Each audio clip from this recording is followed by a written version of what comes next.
All right, good morning, members of the Joint Appropriations Committee. Today is Thursday, January 11th. We are on day 394 of budget hearings. That was a joke. You guys aren't awake yet. Or listening. I think we're on day 18, maybe. We're doing good work and moving right along. I expect the same for today. You have a very enjoyable morning in front of you filled with lawyers. I know how much you enjoy hearing from them. So we'll go ahead and get started with agency number 160, the Board of Prosecuting Attorneys. And with us, we have Mr. Barron.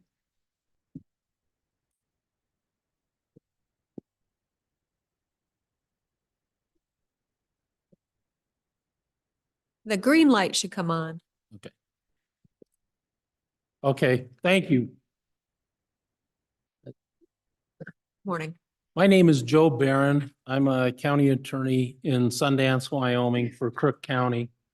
I've served there since 1991. And this is going to be, I've been doing this for a few years as a treasurer of our association to present this particular budget. And going through it, we're back to where we have a baseline budget. What this does is it pays for, there's a statute that pays for the contribution by the state of Wyoming to the county attorney's office for prosecuting state charges here. This law was revised the last major time in 2007, and it was actually put into place back in the early 80s. When the district attorney system was created back then. And the district attorney system is just where a county or a group of counties in a district opt in to create a district attorney system where the state of Wyoming pays for that. And this is a way to compensate the counties that don't have district attorney systems to help support them in the prosecution of criminal cases.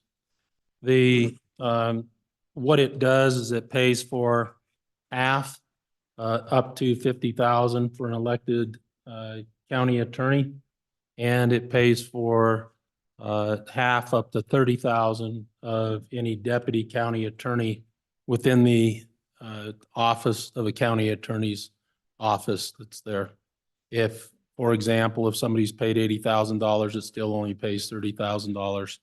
And with the recent increase in the cap that the legislature enacted for county attorneys, that hasn't changed much the contributions other than underneath that level of the $100,000, the $50,000 contribution on that. There were some increases, but not that much really on that.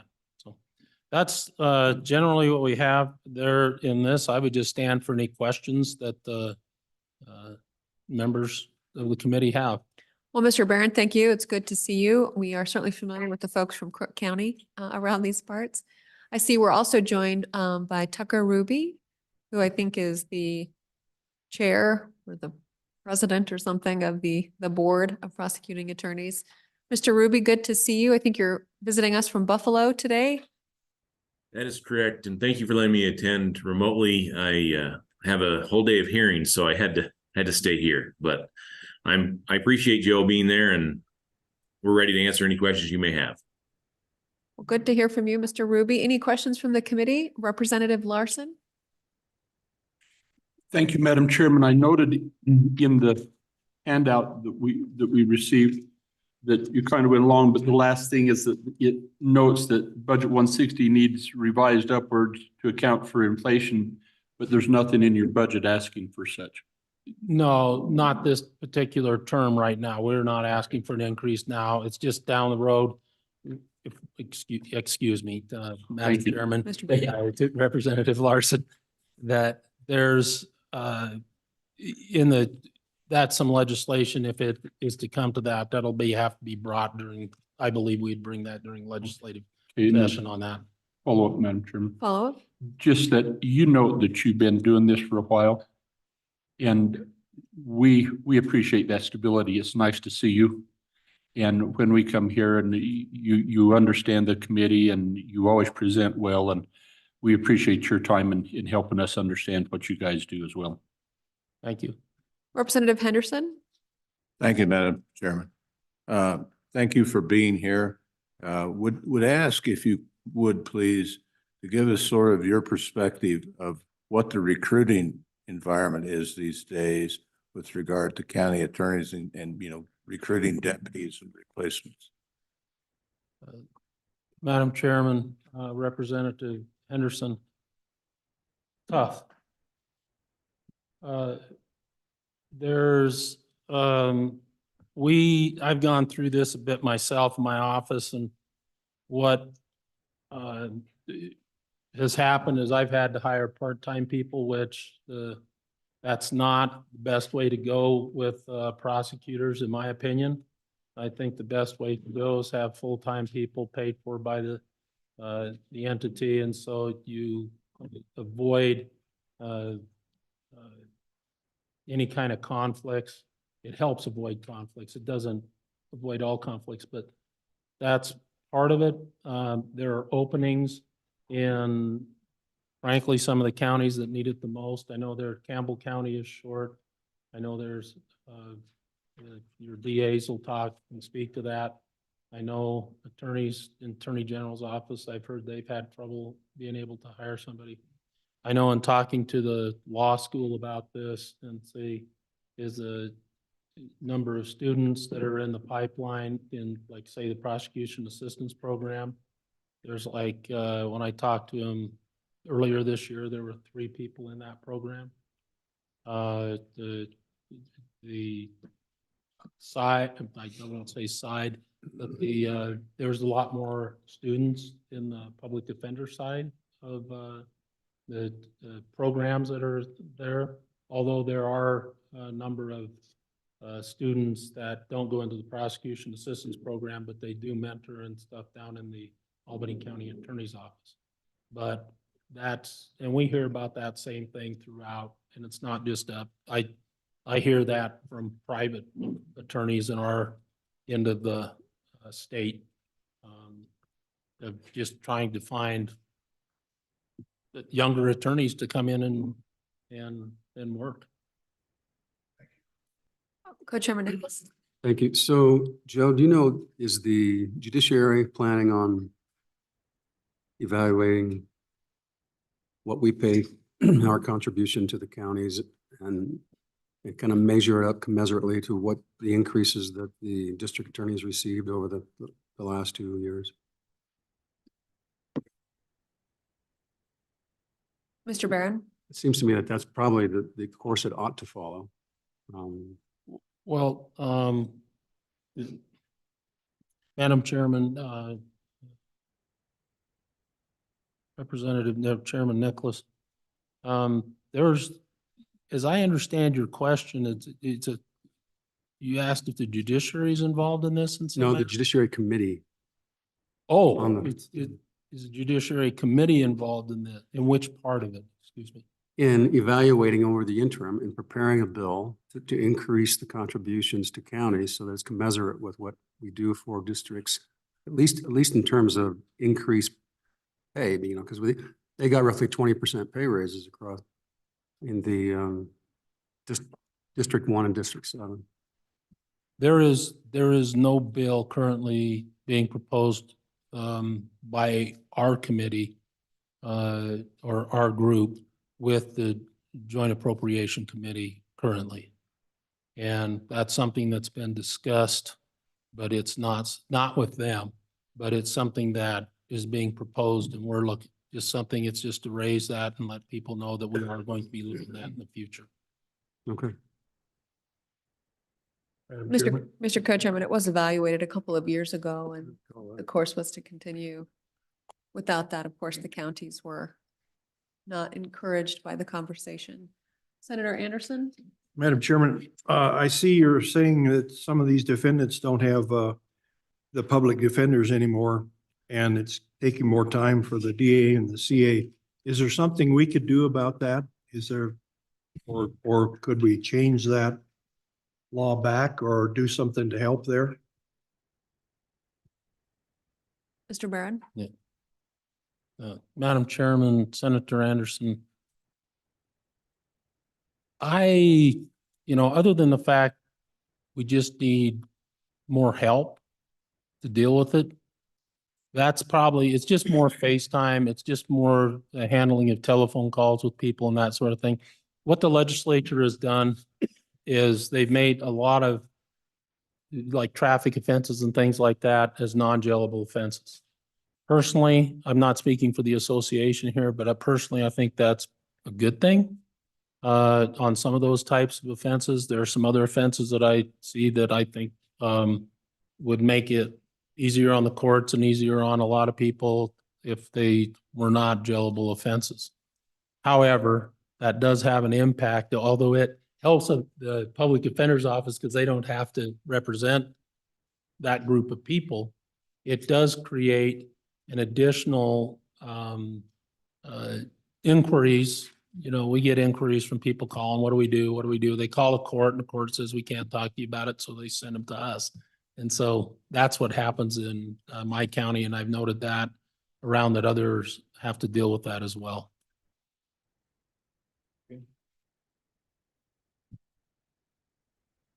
Any other questions for the county attorneys? All right, seeing none. Thanks for being here. Appreciate the long drive you took. I got to see my granddaughters. Thank you. All right, with that, we will go to agency number 157, the District Attorney's Office for the Judicial District 7, Natrona County. See, we have District Attorney Dan Itzen. 157. I do, thank you. And as he approaches us, my good Vice Chair, Senator Anderson, has reminded me that we forgot roll call. So if we could go ahead and do roll call, that'd be great. Is that nullify?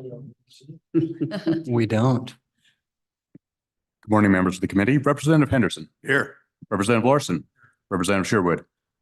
Representative Stiff. Here. Representative Walters. Representative Wannister David. Here. Senator Anderson. Here.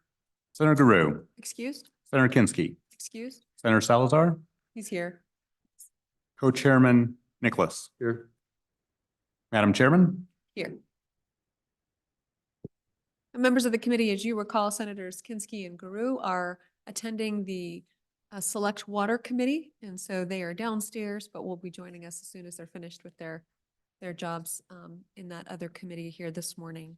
So with that, welcome, District Attorney Itzen. Good to see you here. Morning. Thank you, Madam Chair. Go ahead and begin your presentation. We're happy to hear it. Thank you. Good morning. My name's, excuse me, Dan Itzen. I'm the district attorney, Casper.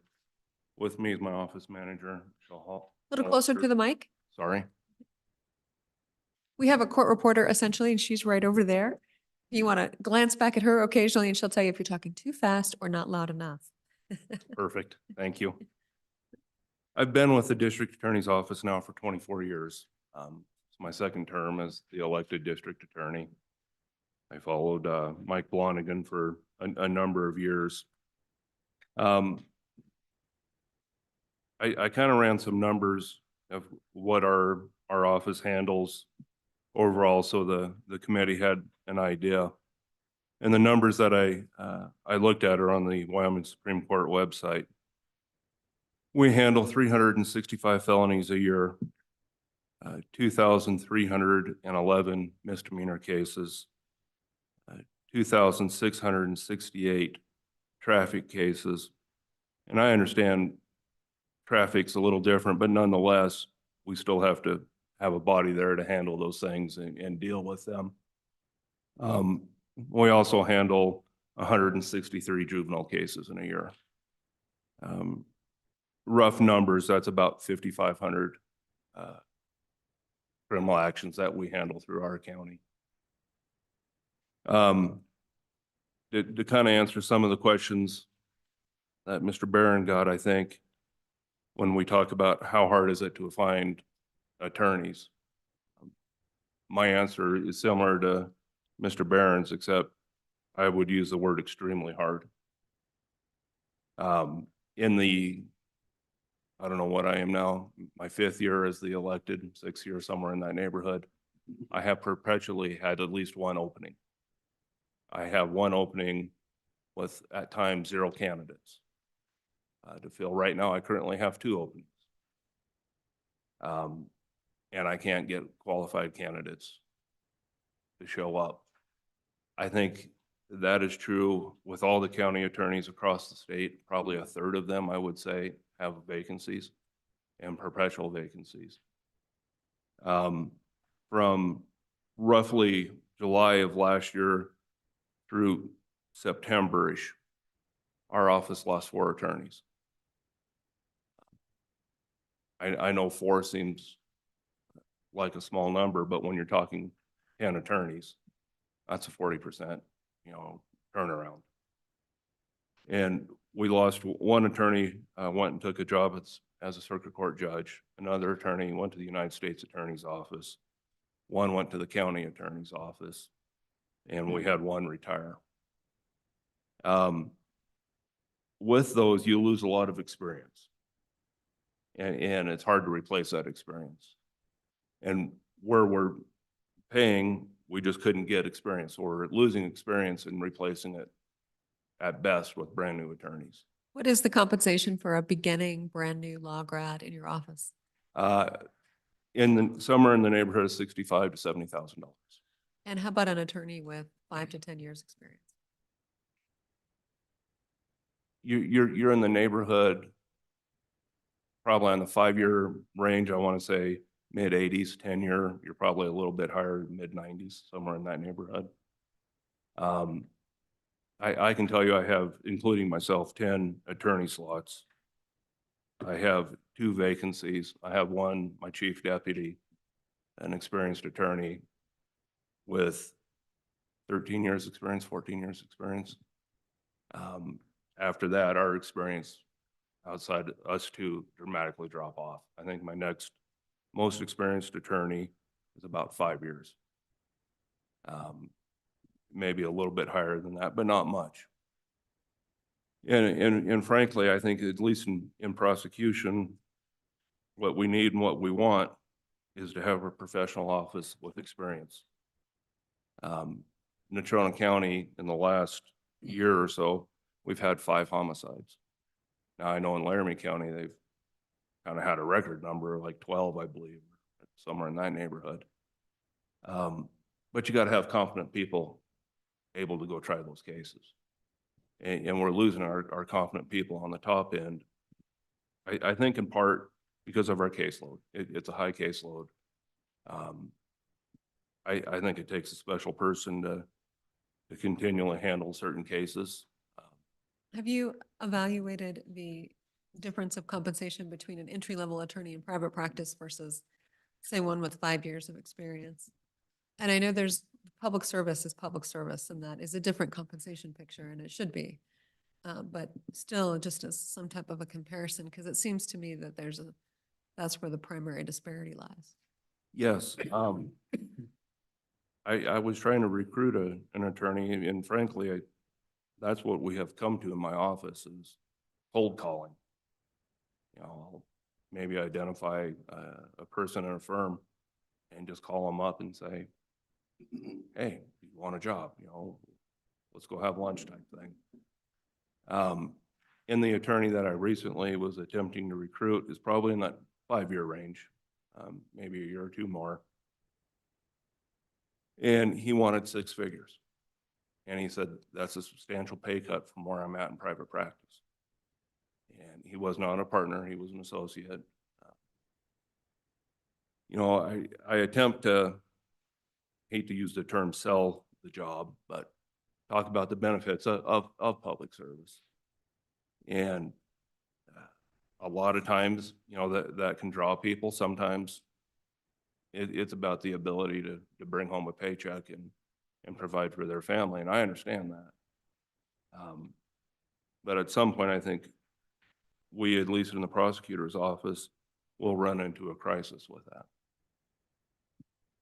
Madam Chairman, Representative Stitt? Madam Chairman, Mr. Itzen, thank you so much for being here. And my impression from anyone I've ever talked to is that your office is a very hardworking office. So thank you for what you do and delivering justice to the people there in Natrona County. When I look on page 10 of your budget,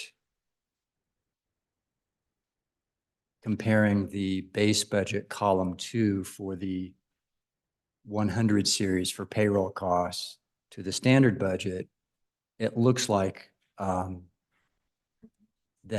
the pay increases, the payroll cost increases have been about $950,000. And so divided by 21 employees, that comes out to about an additional payroll increase cost to the agency of about $44,000 per employee, which would translate after labor burden to about a $30,000 per employee pay increase. That's 23%. My question is, that seems like a pretty healthy pay increase. Do you think that will help you, since we just implemented these just very recently? Do you think that $30,000 average payroll, salary increase will help you recruit people?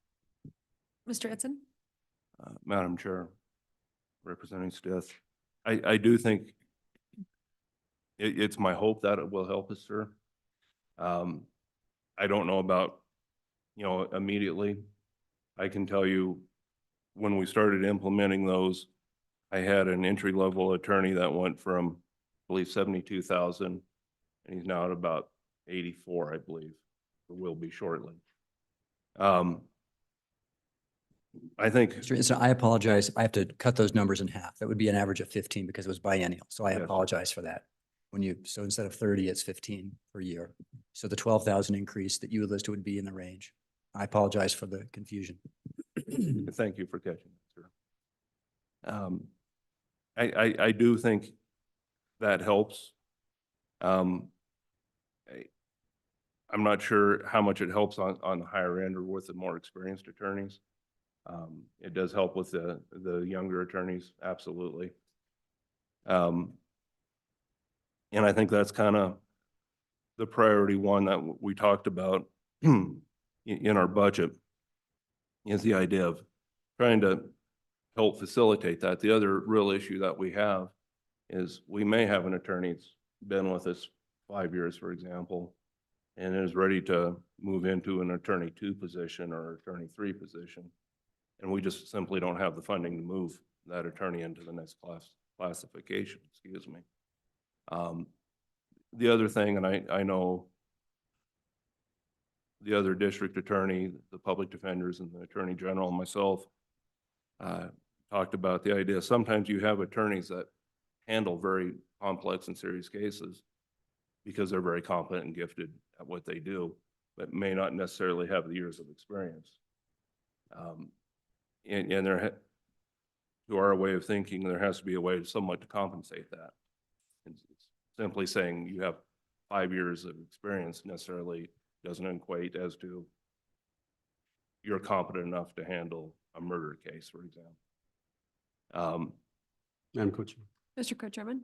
So Dan, part of our issue, I think, being the Appropriations Committee over the years, is that Laramie County and Natrona County have the best deal by far of any of the prosecuting attorneys around the state.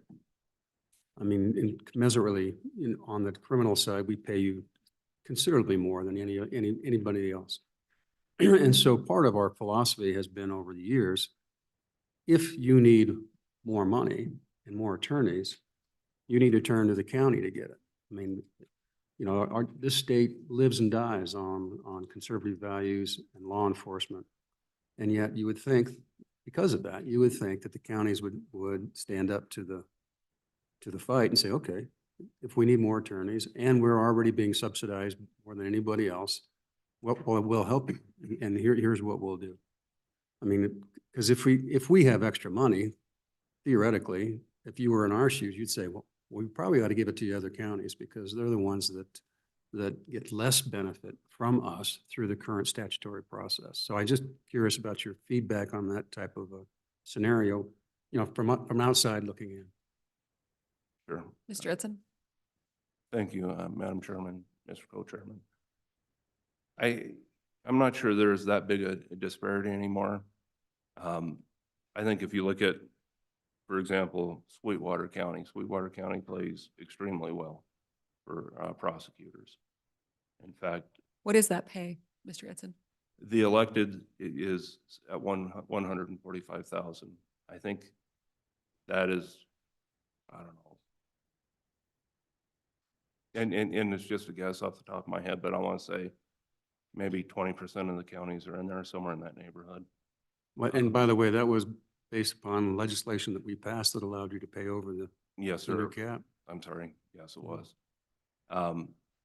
I know they have what I would consider fairly new attorneys, making 100 and over 102,000. For example, I interviewed one of those, what I would consider a new attorney. I believe she had a year or two experience. And she kind of said, well, here's how much I want. You know, I've got an interview in Sweetwater County tomorrow. And I said, I'm not going to pay that kind of money. One, I'm not sure a person at that age and experience is worth it. And two, it's not in the budget. Sweetwater County hired her for that money. So that does happen. So I think we continue to do those things. And I think we still continue to put out a good work product between the two counties, Laramie County and Natrona County, and continue to be one, I think, a leader within the prosecution. Because we are professionals, we hopefully have some experience and maybe have seen a few things and can lend a hand to other counties. I think that's really one of the benefits of the system. Our second priority is the victim witness position, our priority number 2. Madam Chairman, Senator Anderson? before you move to that Yes. number 2, I'm still on number 1, on the number 1 priority. Back to Clark, Representative Stiss, comment. If I look at that request, 86,000 is for salaries, which is for the biennium. So I'm assuming that's about 43 per year. And if I divide that by 21, it only gives me about $2,300 increase for those 21.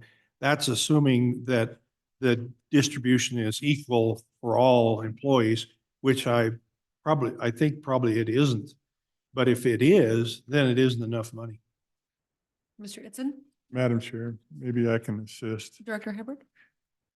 The conversation that Representative Sith had was associated with the compensation increase of phase 2. This is an exception request to modify 4 position salaries to compensation market adjustments. And while I'm on the topic, I just want to let you know that there's compensation, phase 2, phase 3, that takes care of the district, the DA's staff, but the DA's salary itself is by statute, which we all also addressed in there. So there's 2 more parts to that conversation.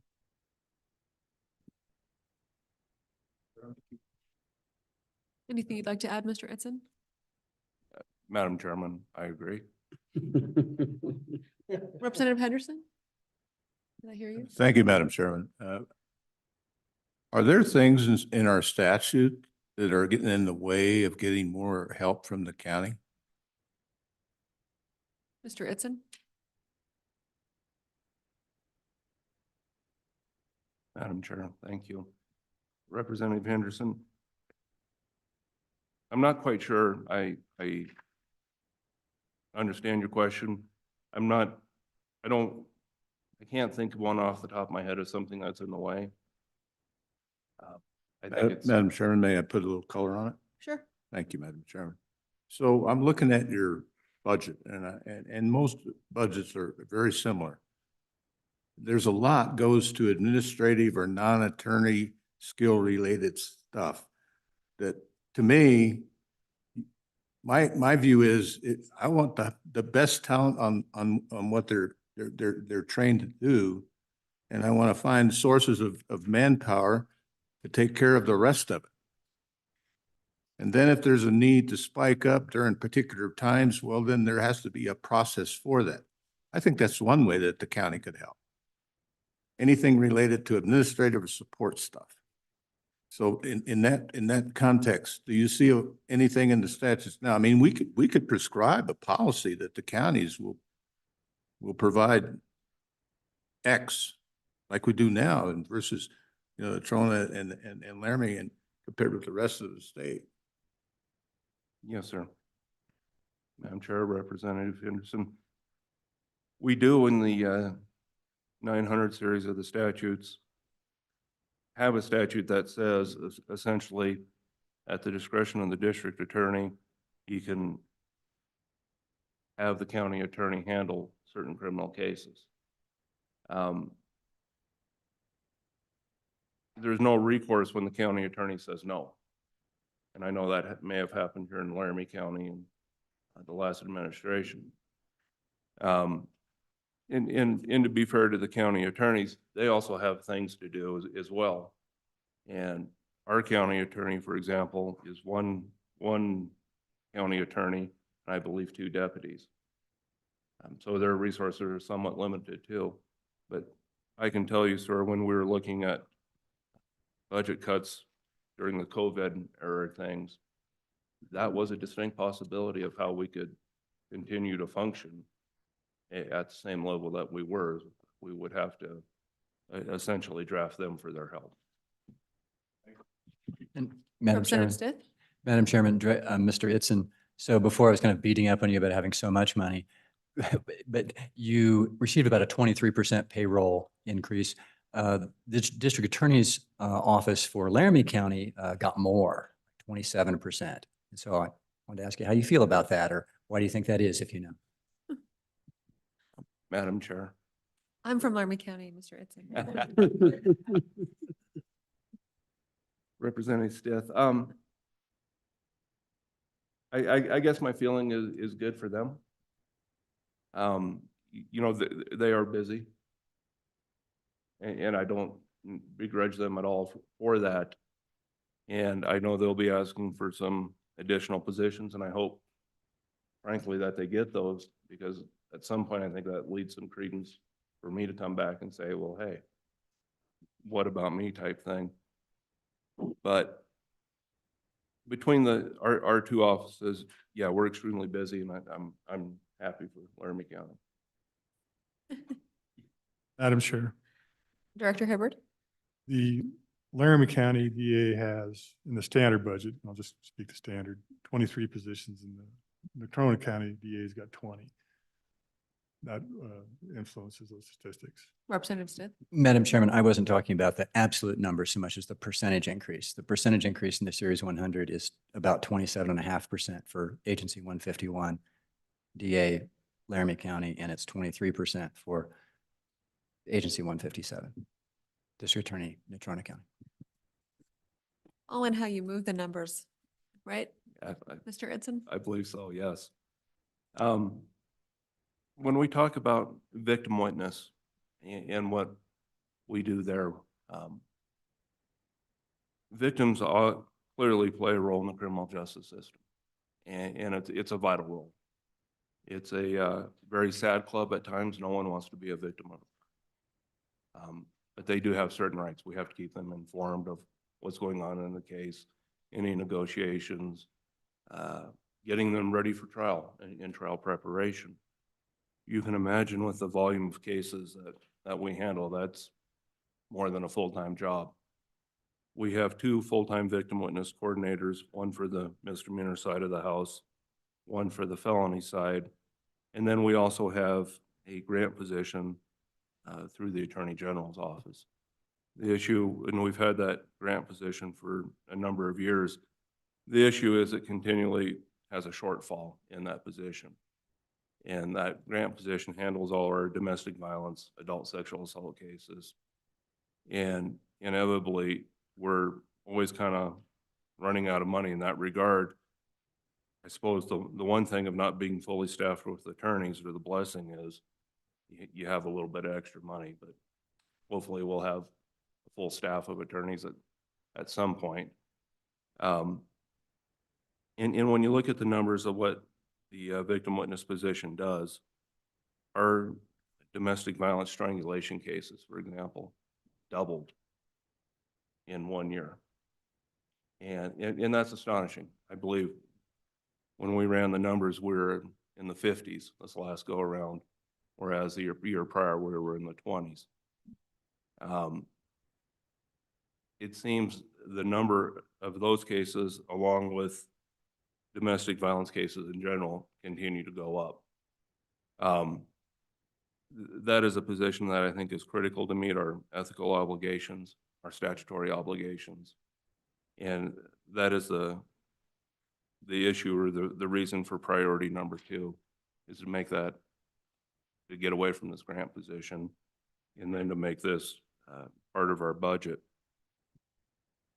And really, their job doesn't end when a defendant says, yes, I'm going to change my plea. Anymore, we seem to continue.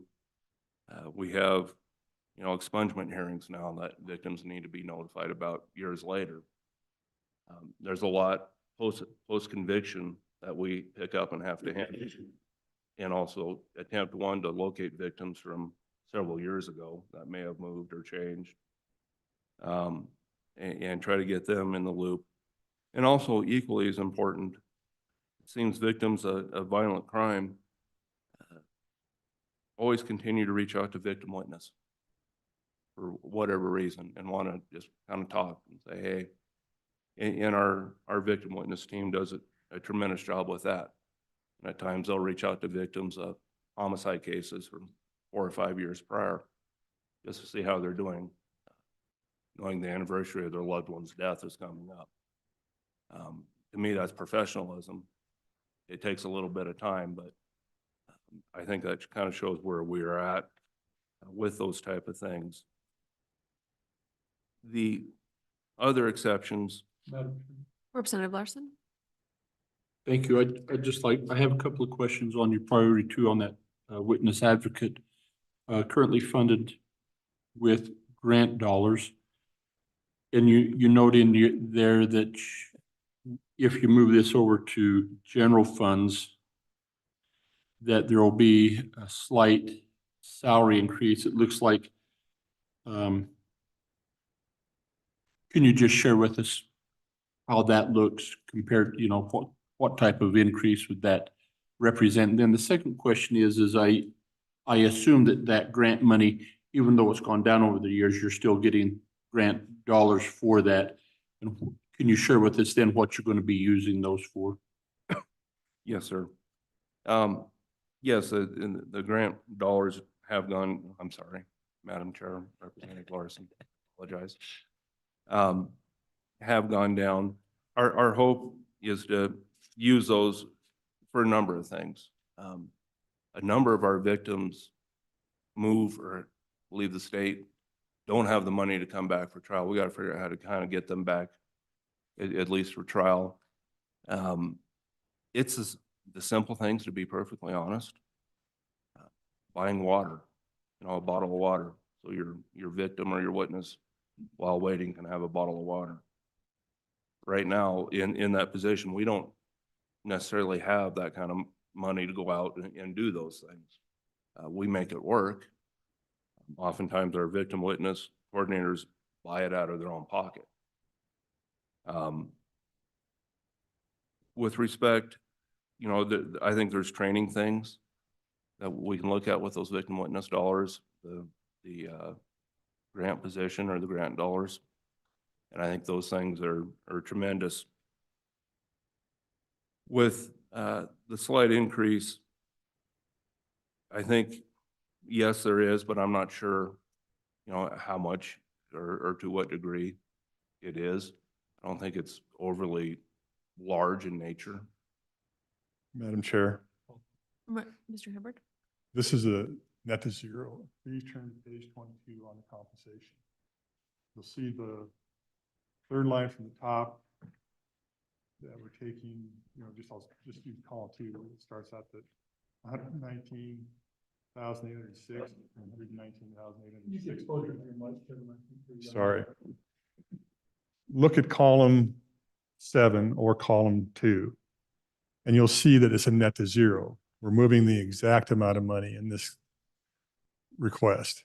We're moving it from Victim Services Fund to General Fund. There is no additional compensation in this That's relationship. contingent on the existence of the grants and whether or not they remain.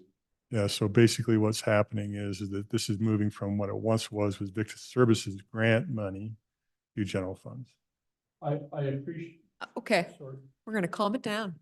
I know, I see the state victim witness coordinator is here. Any insight that would like to be provided on that front?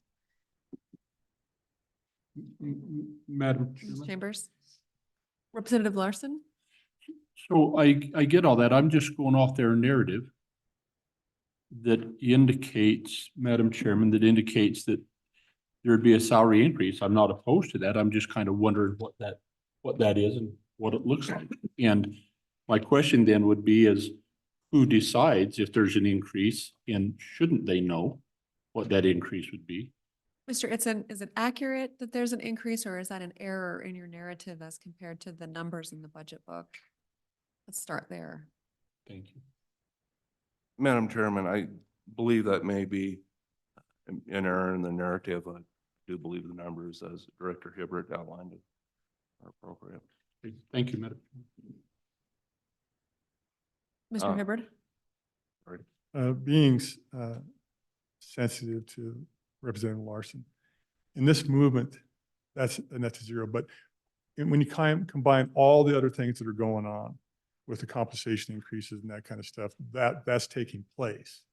But just for this movement of funding, it's a net to zero. Representative Larson? I think everybody's just a little gun shy from my tirade yesterday, and I'm just curious. You know, I'm not arguing that the position needs it. I'm just curious what that is. It looks like in the salaries, we're paying them about 60 grand a year. That's fine. I'm just curious, moving it over to general funds, what type would be anticipated? It looks like it's just an error in that because we're not familiar, and it really is that simple. One quick brief comment. Asking. Mr. Hibbert? We go through the whole calculation with all the compensation and then arrived at what the victim services amount should be with that compensation increase. That's the truth. And then once that was, final calculation was made, we just netted it to zero to general funds. Mr. Itzen, go ahead. Thank you. Priority 3 is simply our HIDA position that we have. HIDA is a high-intensity drug interdiction. That's our drug prosecutor is moving that in to our standard budget to avoid so many B11s. Kind of at the asking of the budget department, and that seems to make sense. With respect to priority number 4, e-prosecutor is just simply a internal case management, case tracking system. And our contract is up on that. It's a 3-year contract that falls kind of, for us, a bad time. And we saw a little bit of an increase there. And that is the reason for the asking of that money. The 5th priority is 10 laptops for the attorneys. Our laptops are about 8 years old, roughly. And we're starting to have problems. They break down or they freeze. And we would like to update our computers to something a little bit newer, and then have the software to edit videos and things that make sure we comply with the rules of criminal procedure and the rules of evidence. Those are the last 2 priorities with that. Madam Chairman. Representative Walters? Thank you, Madam Chairman, Mr. Itzen. For future reference, could you, or not future reference, future use, could you please follow the ETS standard of every 4 years replacing these computers? As you're all generally funded, I don't think there would be opposition from the legislature, but then we wouldn't run into you having issues with them failing, and that is the ETS recommendation. So I would encourage you to follow their recommendation for future use. Please agree. Representative Stith, any feedback? Seemed to be signaling a different policy yesterday. Representative Henderson? Thank you, Madam Chairman. In the 8 years period that we're talking about here, how many times did you have to exercise the warranty? And I'm sorry, I couldn't hear you, sir. Can you repeat the question?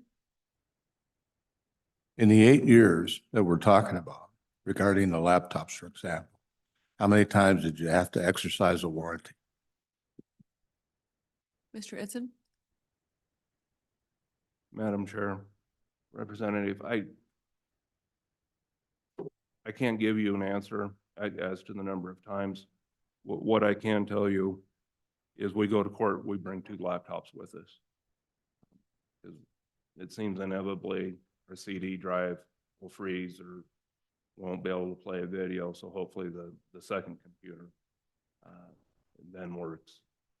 We call ETS a number of times to come fix our computers, but I apologize, I can't give you a hard number on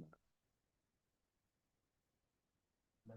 Representative Walters? Thank you, Madam Chair. Question for Mr. Hibbard on priority 6.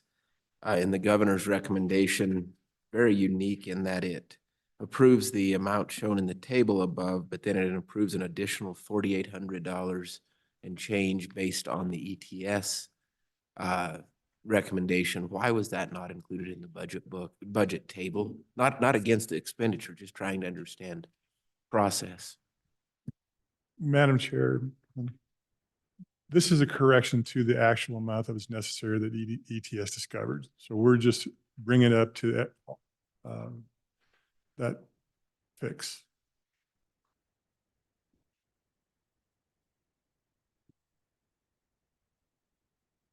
Mr. Eidson, go ahead. I believe that it addresses any of our priorities. I'd be happy to stay on for any more questions. I know your time's valuable and kind of went over my allotted time, so I do apologize for that. All right, you helped out your next speaker, so. Any final questions for the Natrona County District Attorney? Thank you, sir. All right, thank you for being here. Appreciate your time Thank here you. this morning. All right, with that, we will move on to Agency 151, the Laramie County District Attorney's Office.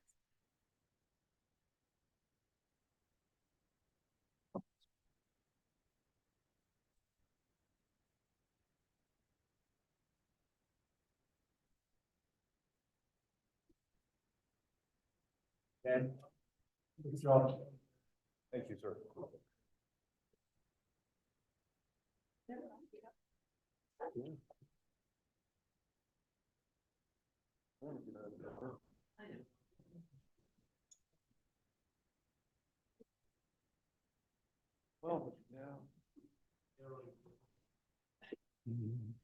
All right, we are 9 minutes behind schedule, hoping to recover that time.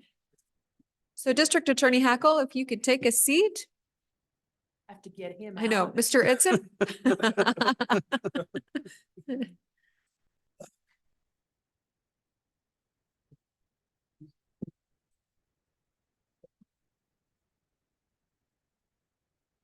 All right, good morning and welcome, District Attorney Hackle. Go ahead and you can begin your budget presentation. Again, committee, we are on Agency 151. Thank you, Madam Chairman, members of the committee. It's an honor to be back in front of the Joint Appropriations Committee after an absence of many years. I've just begun my 2nd year as the elected DA in Laramie County, and to say it's been exciting would be an understatement. But it's also been very fulfilling. What I'd like to do is very quickly touch upon some of the questions you have already asked, and that may facilitate moving through my budget request. Hopefully you'll be able to hear me. I've rarely had anybody say they can't. That's either a blessing or a curse if you're trying to whisper in a restaurant. And I'll try to be succinct as well. First of all, I did present 2 handouts to you. One is the 600, 900 series, and I don't intend to talk about those unless you have questions because it's a very small amount.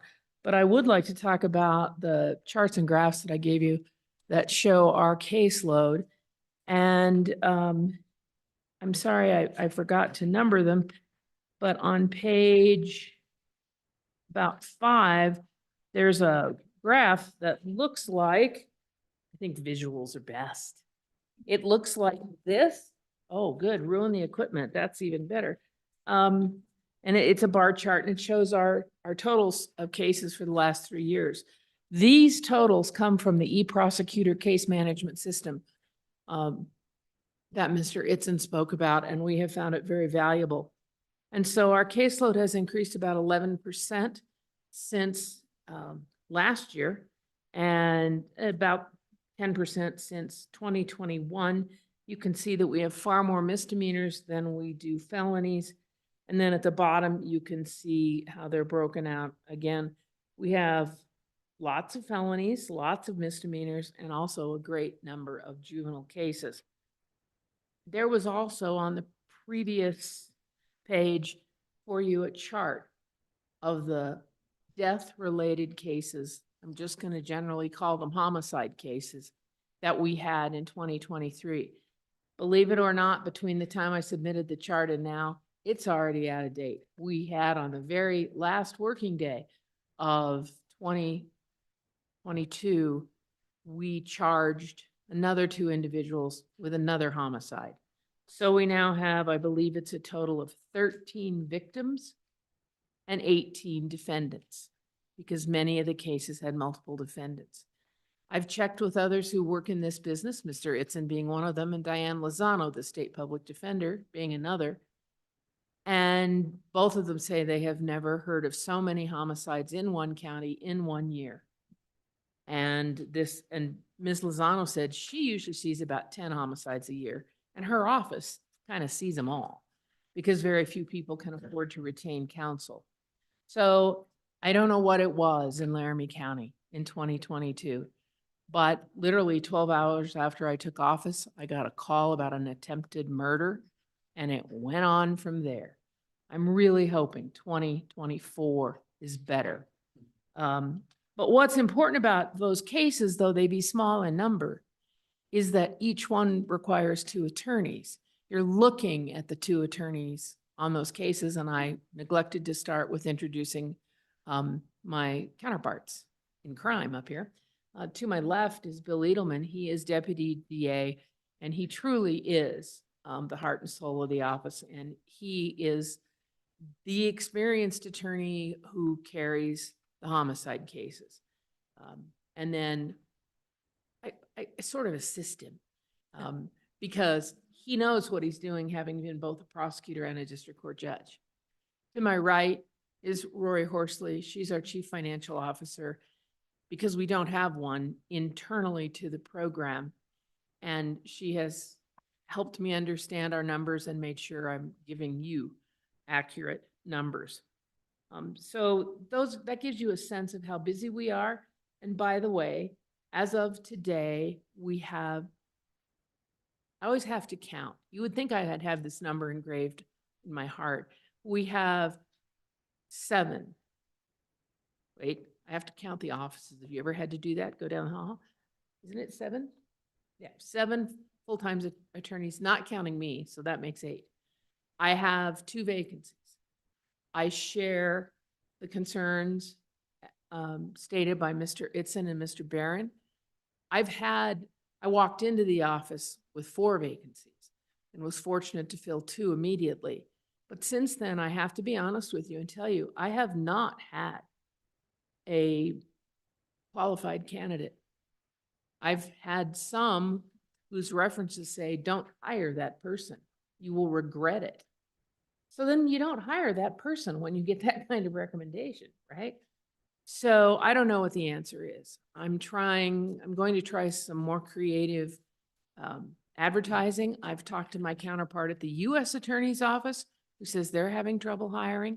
We're going to go over to Laramie and try to talk to more students because yes, they only have 3 in the prosecution assistance program.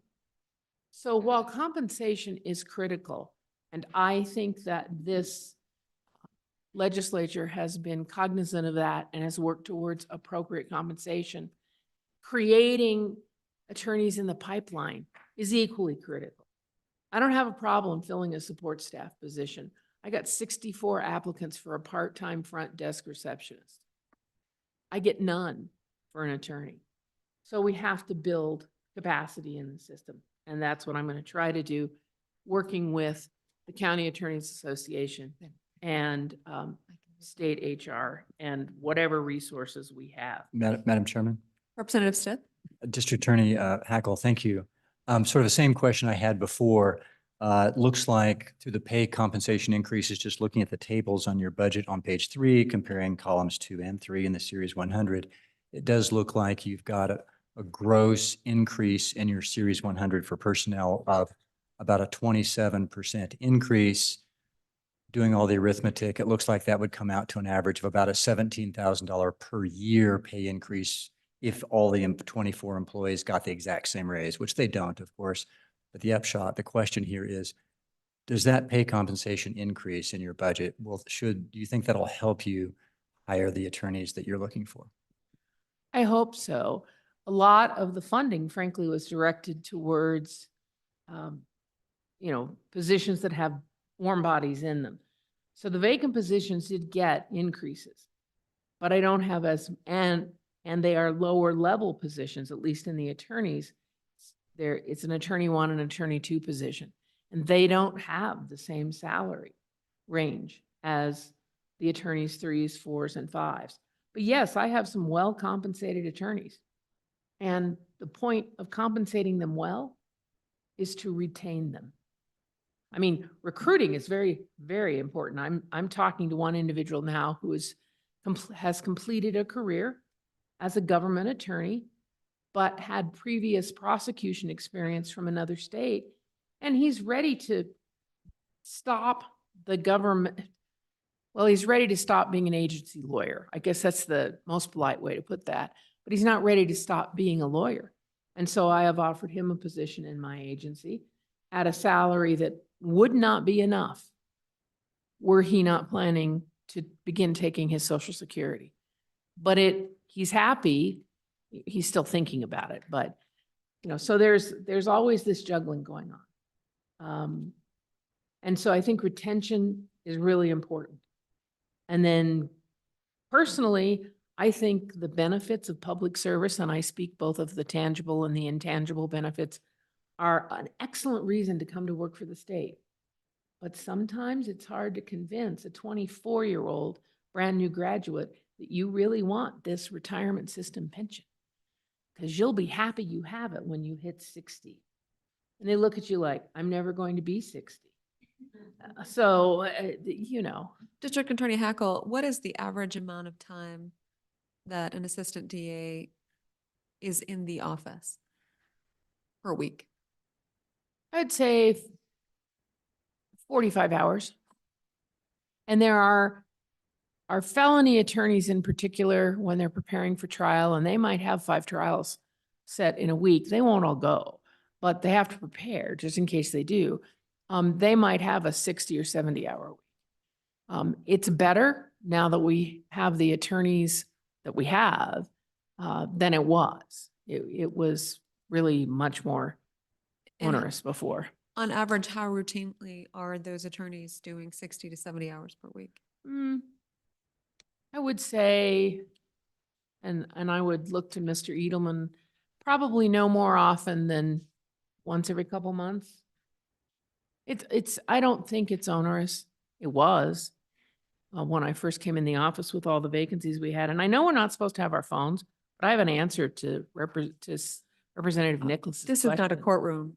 Well, Attorney Hackle, you may have your it's phone. equally somber and Hopefully not quite as. So I think the caseload, it will help if I can fill my vacant positions, plural, 1 in the juvenile area, 1 in the felony area. And then I have asked, as one of my priorities, for more people because the caseload continues to increase. And if the retrocession bill that maybe before you this session goes through, I anticipate an influx of cases from the base, because if you build it, they will come. And Representative Larson? So I appreciate the chart that you give us and note the increase in the crimes and particularly in misdemeanors. And as this, as the legislatures look to try to see what the state's role for addressing mental illness is in the state, my question to you, in these misdemeanor cases, what percentage of those come to you with mental illness or substance use disorder? And then with that in mind, noting the work that the court system and the legislature and executive branches put on to for a diversion of those people away if they commit a crime to be able to, as we're doing with the pilot program in Campbell County, does that seem like an appropriate approach to resolving some of the challenges that come in this fashion? Madam Chairman, Representative Larson, I think a great percentage of all of our cases have one of two, if not both, common factors. One is drug use, if in fact they're not actually charged with a drug-related crime, and the other is mental illness. And I would say at least 25% of the cases. And Mr. Edelman, would you agree? Okay, you can disagree. It is okay. That's how you keep me honest. So yes, I think I don't think we certainly don't treat mental illness by locking people up. And I don't think we treat drug addiction by locking people up either. Though sometimes you have to, because the things that they are doing because of those conditions are pretty egregious. Thank you. You're welcome. One of the things I would like to point out, there has been a question asked by Representative Nicholas as to whether, as DAs, we could seek any additional funding from the county. And I believe that to do so would require a statutory change, specifically to 9-1-803, which provides that the salaries of the district attorney, any deputies or assistants and clerical staff, and the administrative expenses of the office of the district attorney shall be paid pursuant to legislative appropriation. To my knowledge, the two DA's offices have been solely funded by the state through the appropriations process since the creation of these offices in 1981. The counties are required in another section of the statutes to provide us with office space, and they do. In our case, we have a whole floor of the old courthouse. I wouldn't mind going and chatting with the county commissioners about funding for attorneys, but I suspect they would point to this statute and say, we don't have to. And they're strapped for funds too. So I think there's a statutory change needed if that is the direction you would like us to go. So I'll say no more about that unless Representative Nicholas would like to explore that language more. I have in the past tried to. So I would like to turn briefly to our exception request. And the first exception request, priority 1, is 100 series funding, just slightly under $120,000. And you will find that on page 13 of our budget. And this may engender a lively discussion. I understand it did yesterday with the miners hospital. This is for funding to maintain staff salaries at the current level. Under the prior administration, in order to retain attorneys and to hire attorneys because of tremendous turnover, existing funds, they were within budget, created by position vacancies, were used to increase salaries of existing staff. And so if you strip out any other pay raises, and I suspect Representative Stiff will be busy doing the math even as I speak, that if you strip out all the other pay raises, and we're just looking at apples to apples, we would still need the $119,000 in order to pay all the staff at the current level today. And yes, there are other dollars involved. And so what happened was those vacancy dollars were used to increase staff's salaries 2 years ago. My predecessor did not seek a supplemental budget request to bring those in at that time because she had the money in the budget. But what that meant was once we get to this budget and we're preparing the standard budget and all those intricate things, it's not in my standard budget. It's not there. So my choice is to ask you for those funds in an exception request or go to each attorney and say, okay, I'm going to cut your salary by X amount of money over the biennium to make up for it. I don't think that would result in happy staff, and I think I would lose a whole lot of people. So that's what that request is. I know it doesn't fit the mold of the way things should happen. That's what it is. And so I would ask, that's why it's priority number one. It's the most important thing. So Representative Larson? Good morning. Thank you for the explanation. That helps. Representative Walters? All right. That's an experienced attorney presenting that situation as opposed to a brand new agency head. Thank you. Thank you. There's something to be said for a lot of oral argument in front of this. Yes. Because you guys ask tough, insightful questions but they're worse. You know, They are worse. That's all there is to it. I don't know how else to say that. The second priority, which is found on page 14, is for 2 new attorneys and 1 support staff, because I can't keep increasing attorneys and not have someone to help them. And our support staff are invaluable. And I am doing this in anticipation of continued increased caseload, knowing where we are right now, and also anticipating, like I said, the retrocession of jurisdiction from the base. And you may say to me, well, you have vacancies now. What makes you think you can fill those if we give them to you? Hope springs eternal. And the governor has only recommended 1, and I can live with 1. I'll tell you that right now. Might as well be honest. If you would allocate the 1 attorney position, I can move forward, and that takes care of, I haven't done the math, but I know it decreases the ask. And so that may be more acceptable to this committee. Representative Larson? Thank you. And Madam Chairman, I just a little bookkeeping stuff here, and maybe get Dawn to verify, but when I do the math in the governor's exception request, it's $1 shy of what it is on the table. We don't vote on that. We vote on the table on the next page, and just want to verify that we're accurate on what we're voting on. We are? Okay. That's correct. Thank you. And I would dig deep, Madam Chairman, Representative Larson, into my pocket for that $1 if you need me to. Madam Chair. Representative Walters? Thank you, Madam Chair. And this question is probably more for the budget office. It's in the governor's recommendation. Recommends partial approval, the 1 position. Sounds great. And approves 1 full-time position.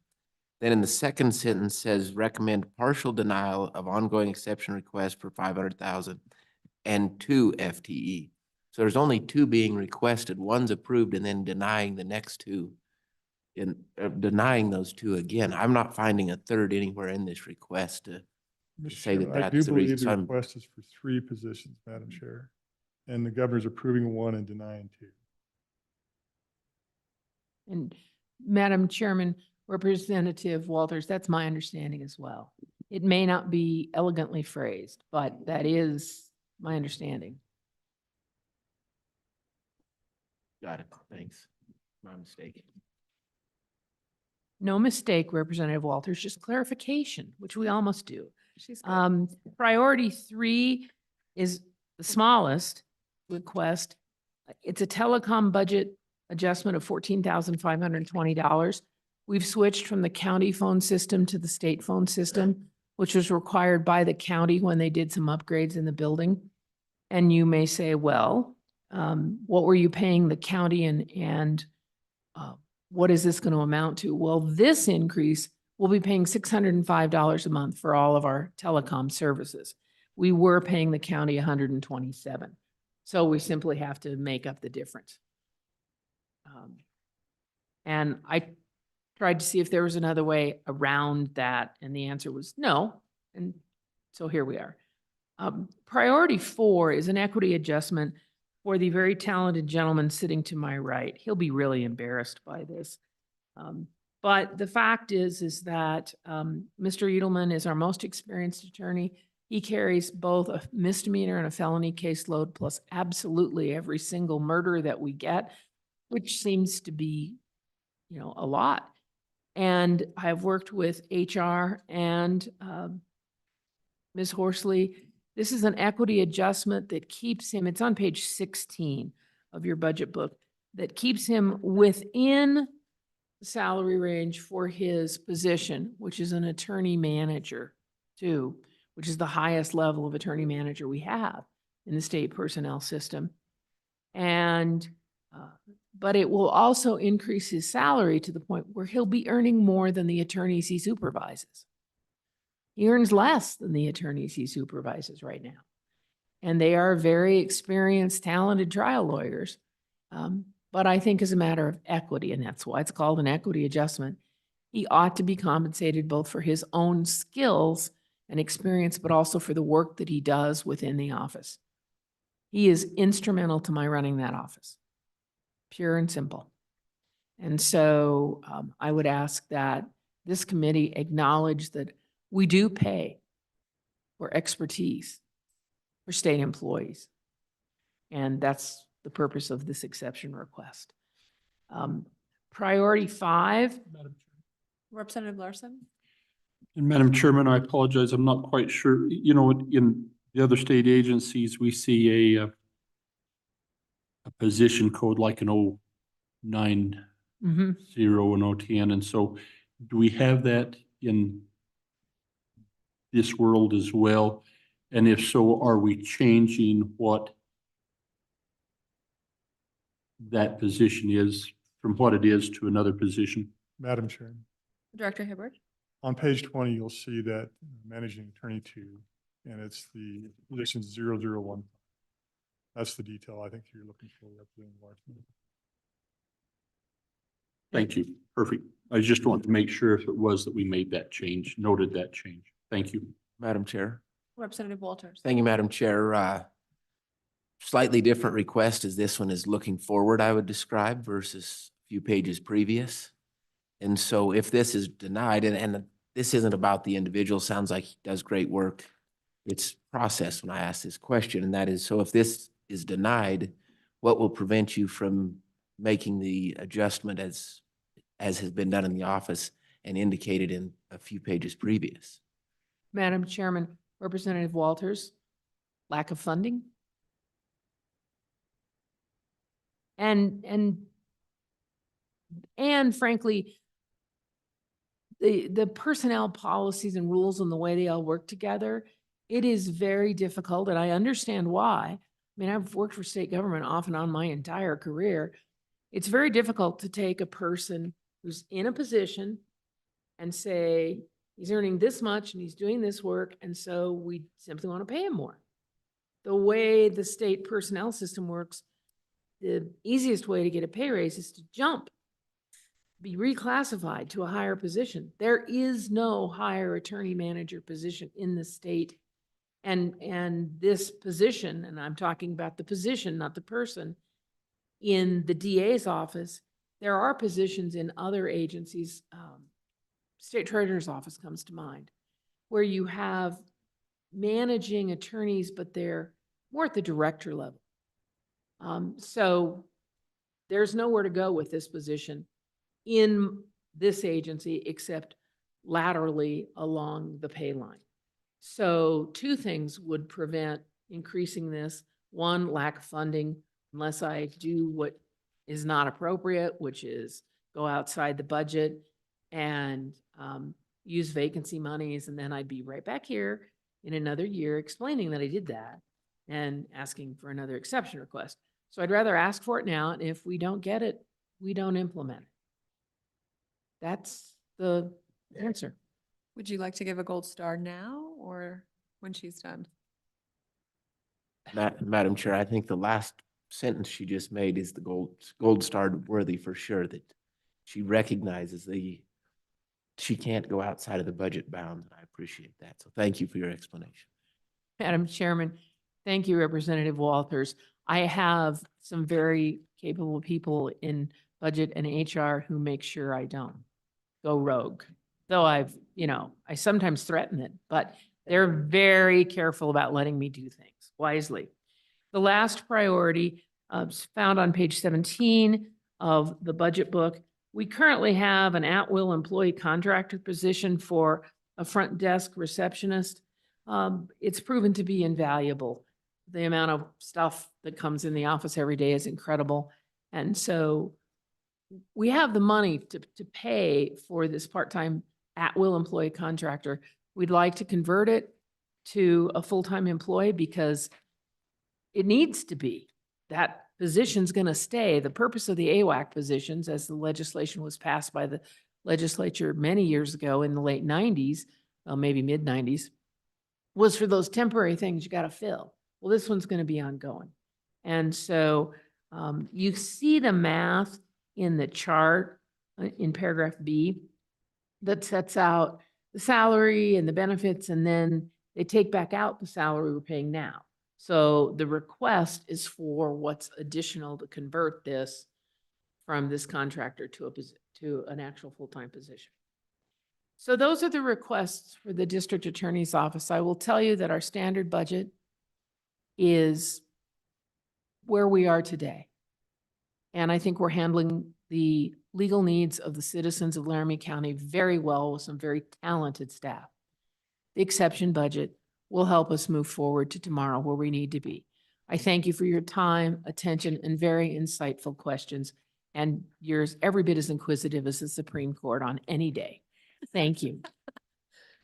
District And- Attorney Hackle, thank you so much. Representative Stitt? Madam Chairman, District Attorney, thank you so much for being here. And as I interpreted what you said, what you meant to say in the unlikely event that the Supreme Court justices are spending their time listening, that you regard the questions they pose at oral argument as being the most pleasant, the best, and as Leibniz would say, the best of all possible questions.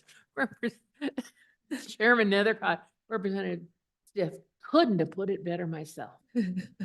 And that's our one and only Representative Stitt. All right, Representative Henderson. Thank you, Madam Chairman.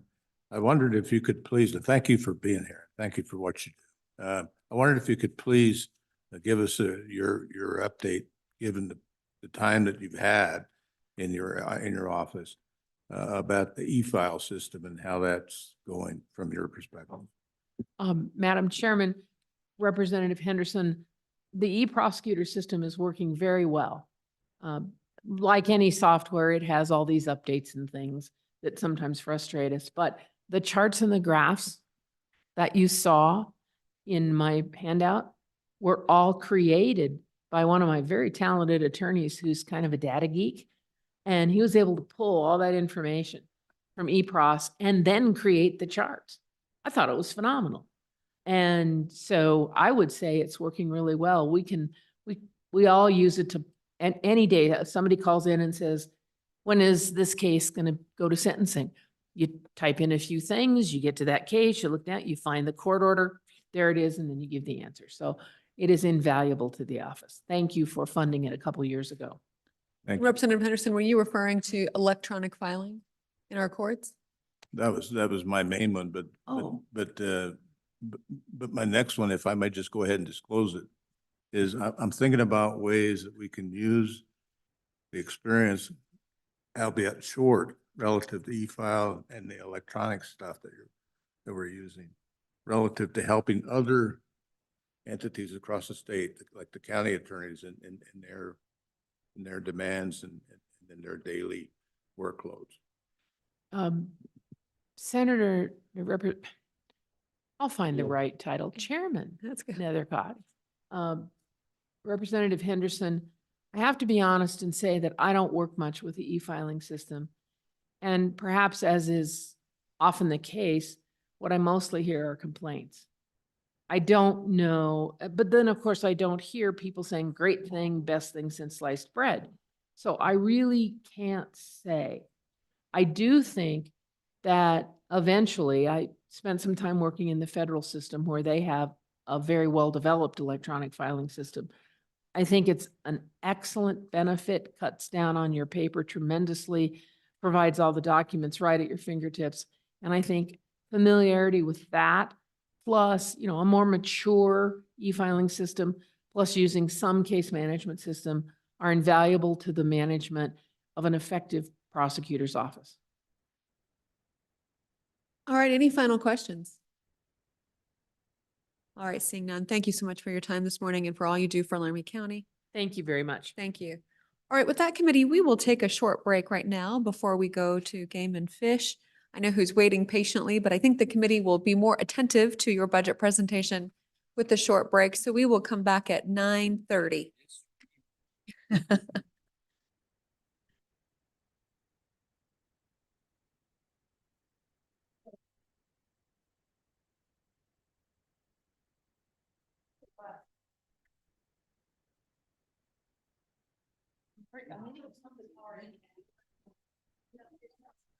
There we go.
All right, Joint Appropriations Committee, we are back from our mid-morning break. The time is 9:35. We are 35 minutes behind schedule, but I'm confident we'll be able to make that up today, this morning with agency number 40 of the Game and Fish Department. And we have with us Director Nesbitt. Good morning, Director. Good morning, Madam Chair. How are you? Good. Good. Madam Chair, Mr. Co-Chair, members of the committee, I'm Brian Nesvik, Director of the Wyoming Game and Fish Department. I'm joined here today with several members of my team. I have my Deputy Director for Internal Operations, John Kennedy, who will be retiring shortly. And so I have the incoming Deputy Director, Eric Wiltanger, here to my right. And then we also have our CFO, Meredith Wood, to my left. So we are not here today to ask for any money. We are here because Wyoming statute requires that we present our budget for review to the Joint Appropriations Committee each year. So typically what I do here for the new members is I walk through both our revenue and then the way that we manage our budget. It's an annual budget, not a biannual budget, so it's a little different. And then certainly take any questions that you may have. Committee members, you will have a packet, which is the presentation that they intend to provide. So it won't be no budget book for you to see. Senator Anderson, when he comes in, will ask me that question. So that is for none of you. Go ahead, Director. Thank you, Madam Chair. And I will be those materials were provided as reference. I'm not going to walk through those slides in order. I'm going to provide a summary of those two things, revenue and our budget, and offer that as reference material for you. And I'm certainly glad to go through any detail on that PowerPoint presentation that you have. But my intent is not to go through that slide by slide. And I think that will help you with your timeline as well, Madam Chair. So first I'll start with revenue. Our projected revenue for FY24 is $104.8 million. And for comparison, our standard budget for FY24 is $101.7 million. So that revenue, projected revenue figure does exceed our standard budget. And for the last several years, we have really attempted to ensure that that's the case, that our standard budget is less than our projected revenue. That has enabled us to have essentially what's comparable to an exception budget each year, where we take high priority one-time projects and place funds that are in excess of our budget towards those high priority projects around the state. For your reference, our license fees, this has not changed in my career. Our license fees make up the lion's share of our revenue at $68.7 million, or 65% of our revenue. And then federal aid through the Pittman-Robertson, Dingell-Johnson, Wallet-Bro Acts, and also state wildlife grants from the federal government provide the other large portion of our funding at 20%. Those are primarily, those funds from the federal government are derived from excise taxes on sporting goods, firearms and ammunition, fishing equipment.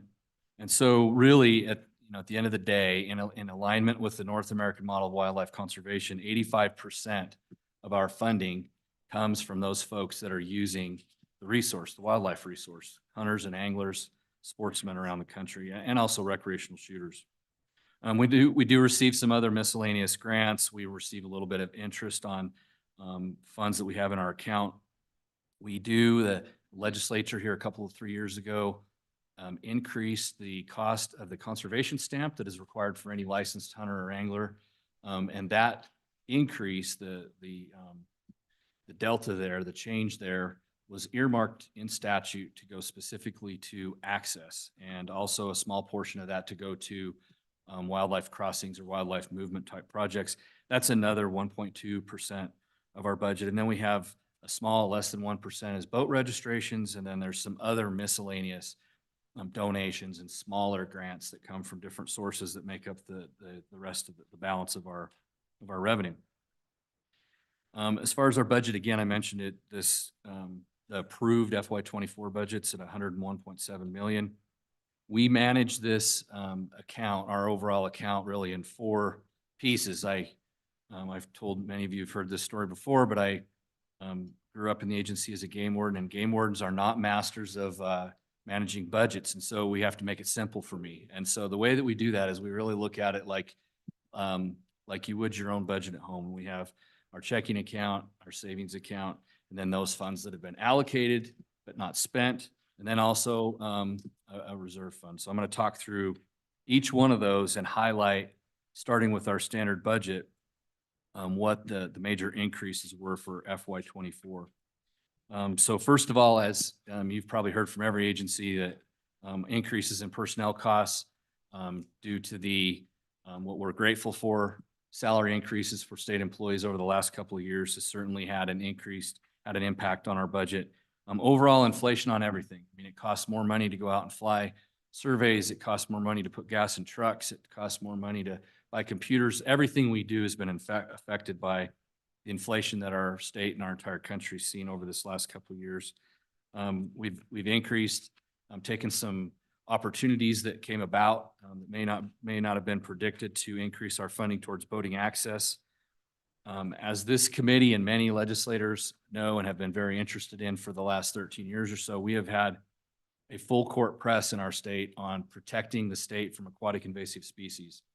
Last year, when we had new threat emerge to the east, 27 miles from our border in South Dakota, with a new infested water, it required us to take additional preventative measures in that part of the state to ensure that we do our level best to make sure we keep quagga and zebra mussels out of our state. That required an increase in our standard budget to stand up new check stations and hire new personnel there.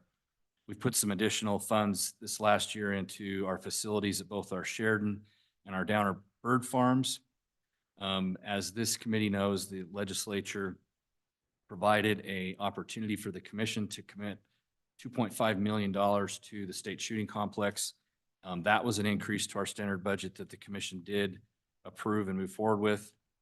Last year, as we all know, it was a long winter.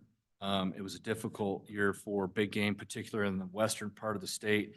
And so our expenditures for feed grounds and restocking some of the stores that we had of additional hay increased, as well as deferred maintenance on some of those feed grounds and constructing new hay sheds.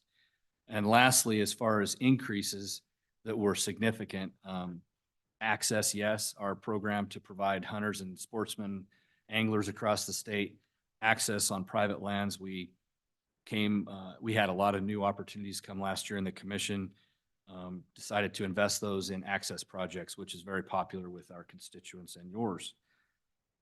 So that's our a quick summary of the standard budget. Our one-time or our exception budget, as we're calling it, it's not formally designated that way in statute. It's just the way that we've organized it with our commission, is at 20.7 million, and that's the most it's ever been. And part of the reason for that is that 12 million of that was actually allocated by the commission 2 years ago to constructing housing in Jackson. This committee is likely familiar with the challenges state agencies have with maintaining a presence in Teton County. We're no different.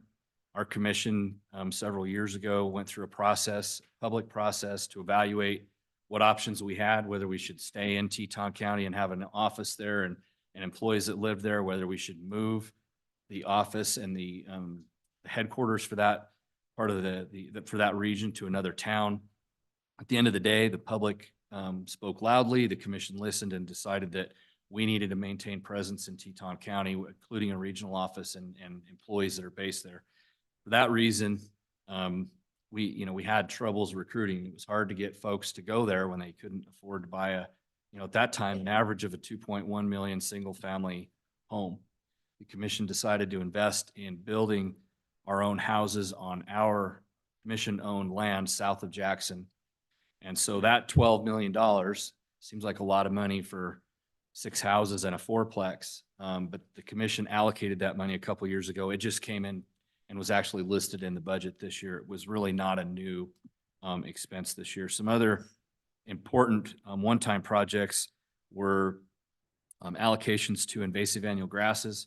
And I'll take this opportunity now to let you all know that we certainly feel like the state is in a position where we're getting behind and we're losing this battle with cheatgrass and ventonata, Medusa head. These are invasive annual grasses. They're not native, and they create monocultures on some of our most important habitats and our most important rangelands for livestock grazing.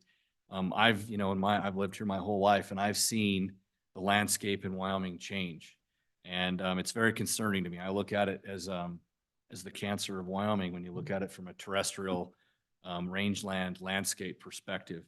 And so the commission has been putting the money that it can into projects to reduce cheatgrass and treat it.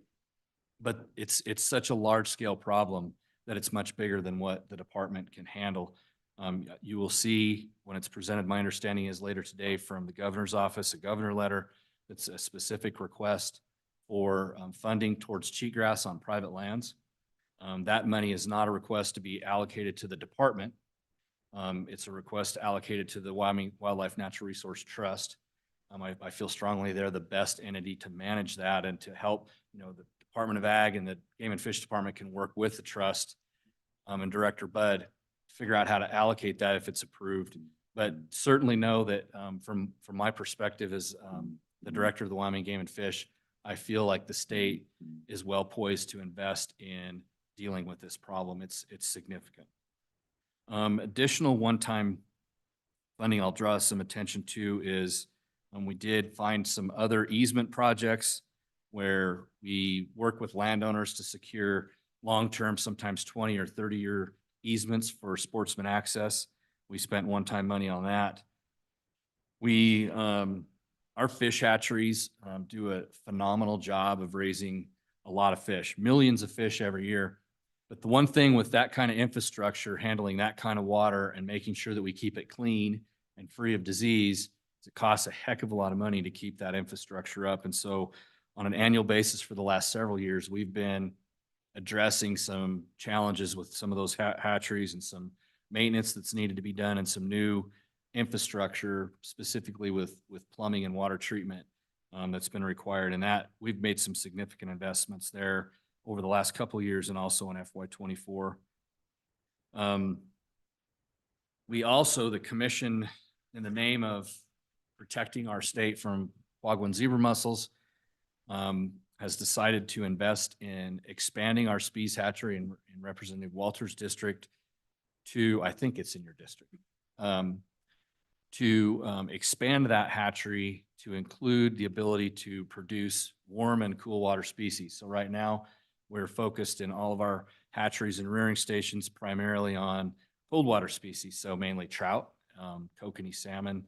And so this would give us the ability to raise our own walleye, which is the primary warm, cool water species in our state, and would allow us to not have to import those fish from other states. Right now, we import millions of those fish each year to be able to stock waters that are very popular with our sportsmen and women. Glendo is an example, Gray Rocks. There's a lot of places where we're stocking walleye. And when we import those fish, there's risk there. And we're limited, we're becoming more and more limited with the places that we can import fish from because of aquatic invasive species. So this was a step to be proactive on the commission's part to be able to produce those fish on our own here within the next few years so that we don't have to import them. And we're taking another step to protect our state. In addition to that, I did want to mention there's several things on our list. I'm not going to hit all of them, but I'm going to talk about mule deer. And I'm sure that you like me and many of my staff here on a regular basis, citizens of our state are very concerned right now with the state of mule deer. And we hear them and acknowledge that there has been a decline statewide and in some areas a steeper decline than others. And the commission and the department have invested heavily for many years in doing habitat work and doing a lot of research towards specific to mule deer. This year was no exception, and the commission redoubled their efforts with adding additional money, not only habitat money, but additional ways to monitor mule deer populations and identify trends in a more accurate and in a more timely manner. So that I will conclude there with Madam Chair. one time and answer questions. Representative Walters? Thank you, Madam Chair. On the one-time exceptions, I notice you have a $225,000 three-year grant to the University of Wyoming Vet Lab for a pathologist position. The state general funded several pathologist positions in the supplemental budget last year, and those would be ongoing. And the my understanding is the university's struggling to get those positions hired. And they've hired some and had some leave, but with the state general funds were to increase the pay to hopefully help that hiring situation. Is the Game and Fish hoping to then augment that pay even higher for the next 3 years to try and further encourage that, or what's the whole objective there? I feel like we're starting to double and triple down on the same thing, and it may not be a good use of the funds. Yeah, so the way that we, and Deputy Director Kennedy can help me out here if I misspeak, but we allocated that funding specifically to not for us to hire a person, but to augment their funding to help them be able to hire a person or two. To address exactly what you just brought up. We haven't necessarily been involved in specifically identifying how much. We've augmented their funding because we use their services. Representative Larson? So to follow that line of question a little bit, we have in their budget funding to do that. You augment it.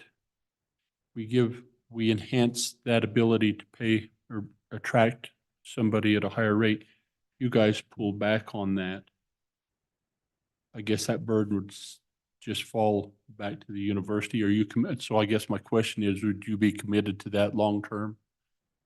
Director? Madam Chair, Representative Larson, certainly that, that discretion lies with the commission, but the commission's effort to fund this, I think is going to be reliable for the short term. It is something that we rely on heavily. We rely on that lab, and I don't see the commission changing course on that.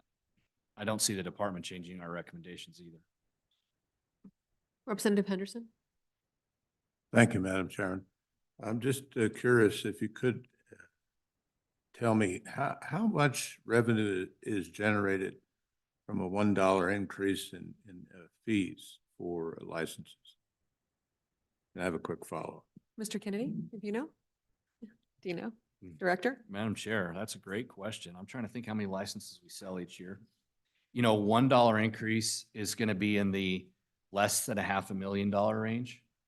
I could give you specific numbers, but I can't do it now. Meredith might be able to. You have an idea, Meredith? Yeah, she doesn't either.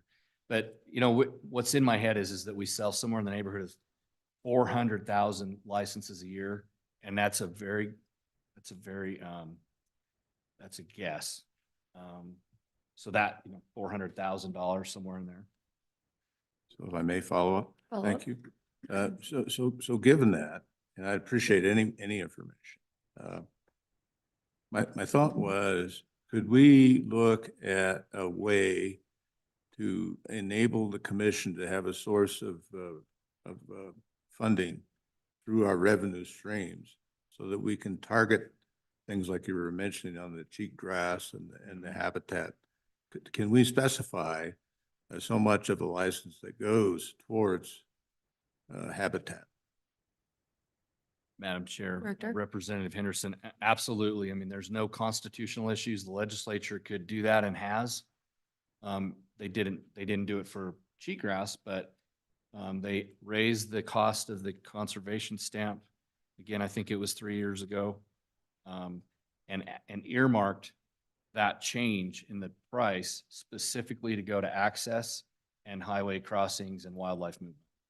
So the short answer is yes. Representative Larson? Thank you, Director. On that increase from the conservation stamp, and you highlighted access, conservation easements and crossings. How is that broken out as you have the flexibility to distribute it as you see fit? Kind of share with us how you felt that's gone. Director? So Madam Chair, Representative Larson, so 85% by statute has to go to access, and then 15% goes to wildlife movement, and all wildlife movement. It could even be fish passage. So that 85% that's available is approved by the commission, recommended by the department. To this point, we've had absolutely no challenges at all finding projects. We've funded, in fact, significantly more than what was generated by that conservation stamp has been spent by the commission on some big, large-scale access projects. 3 come to mind around the state just here recently. Representative Sherwood. Thank you, Madam Chair. And thank you to Game and Fish for providing us such amazing opportunities in the state. I am wondering how your staff is doing, how morale is, how those compensation conversations have gone, and if you have a sense of your vacancy challenges at the moment. Thank you. Director. Thank you, Madam Chair. Representative Sherwood. So I will tell you that there is no doubt that those salary increases and the recognition of state employee values, specifically in my agency, went a long ways towards employee morale. They're no different than any other Wyoming citizen, and we're feeling the pinches of inflation that was higher than most of them have ever seen in their lifetimes. And so that helped tremendously. I will tell you that our folks are very dedicated. They're very passionate about what they do, and workloads are high. And so that certainly affects, we've seen that affect some of our retention with high workloads with specifically our game warden positions, and to some extent, some of our other programs in the agency. We have a relatively low number of vacancies right now. I think we're at 27. And out of those 27, I've got some numbers here. Out of those 27, there's 3 that are being reclassified, 9 that we're currently in the process of recruiting. There's 7 that are currently contract employees that are being converted. And then there are 8 brand new positions. And I can talk about those quickly before I talk about the biggest challenge we have with recruiting. So we recognize that our cap of employees is set by the governor. And that cap has not changed since 2003. Since 2003, we've taken on the aquatic invasive species program that didn't even exist then. That wasn't even an issue then in 2003. Our large carnivore work with grizzly bears, wolves, mountain lions, black bears has increased by 4 or 5-fold since 2003. Our state's population has increased by 10%. And the request for services, the demands of the public on our educational and communication services has increased. And so through a process of doing a good overall evaluation of the agency and working with the governor, we were able to just recently increase that cap by 33 positions.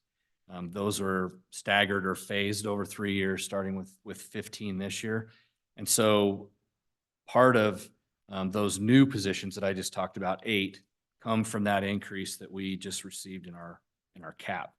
I will talk quickly about game wardens specifically.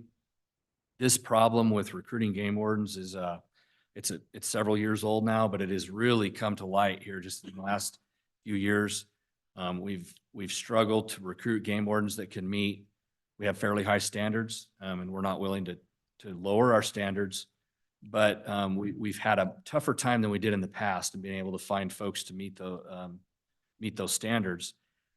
The good news is that when we do hire somebody, they work out really well. We have very good people, and we're proud of that and what we're able to hire. The other thing that's changed is, when I started 28 years ago, game wardens didn't leave the agency till they retired. And it was a rare day that somebody left before they retired. And now we have younger folks that are leaving within 5 or 6 years of being with the agency. And some of that we've heard is concerns with workload. Some of it is because they just want to pursue a different career. And so that's certainly been a challenge. We have taken on a number of things I could elaborate on if the committee would like, but we've taken on a number of taken some new steps to try to do a better job with recruiting. And here, just this last recruiting effort, we've seen some success. We were able to hire several new game wardens, and I'm hopeful that we can continue that trend. As I said, we've got 8 current game warden vacancies. There's only roughly 70 in the state. So, Madam Chair, Representative. just for clarification, the cap was increased in 23 or in 24? 24 for this current budget year. Senator Anderson. Madam Chairman, 2 questions. It looks like you're spending about $800,000 on Boulder hatchery. I'm kind of wondering what you're doing and what you're getting out of that. And the other question is on Lake DeSmit, $175,000. Is that just Is that just maintenance or what's going on there?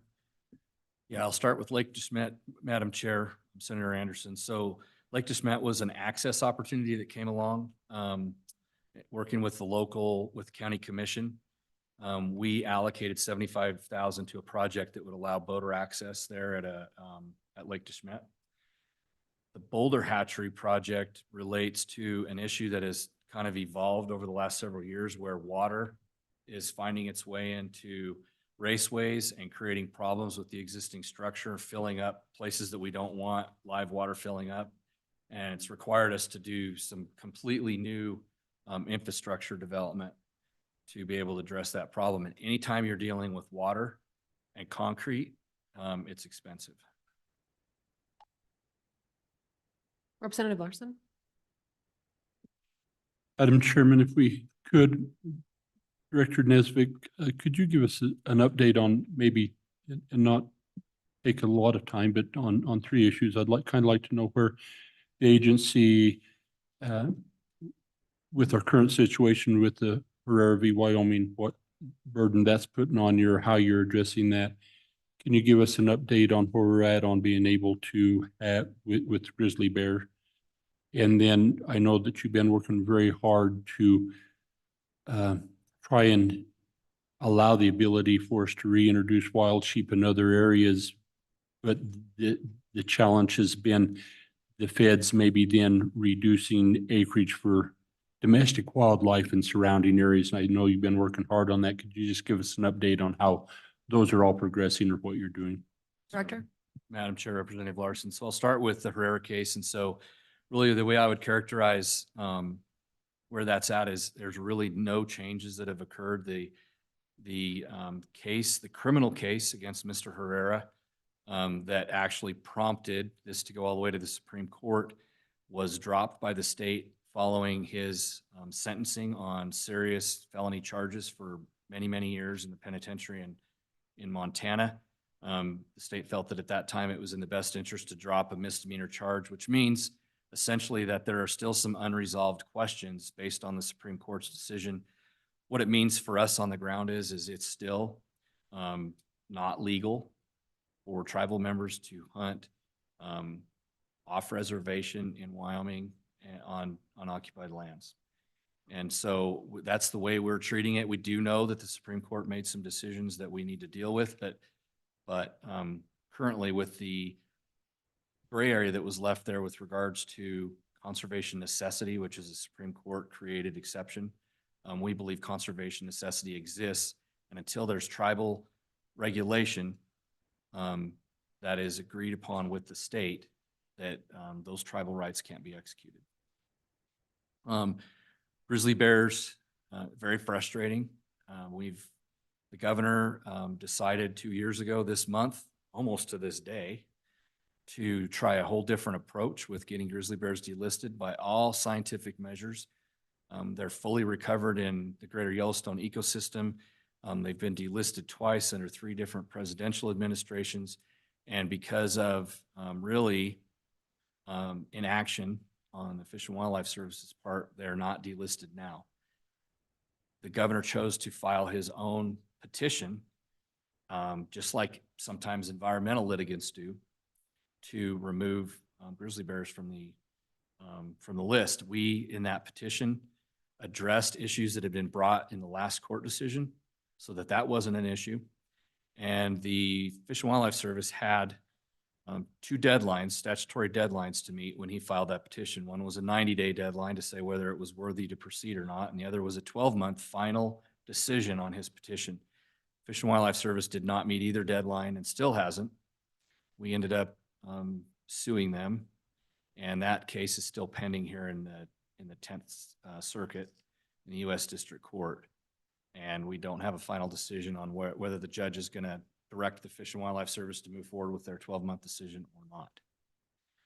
With regards to wild sheep, specifically in the Sweetwater Rocks, the commission was requested to introduce bighorn sheep back into the Sweetwater Rocks north of Jeffrey City, north and east of Jeffrey City.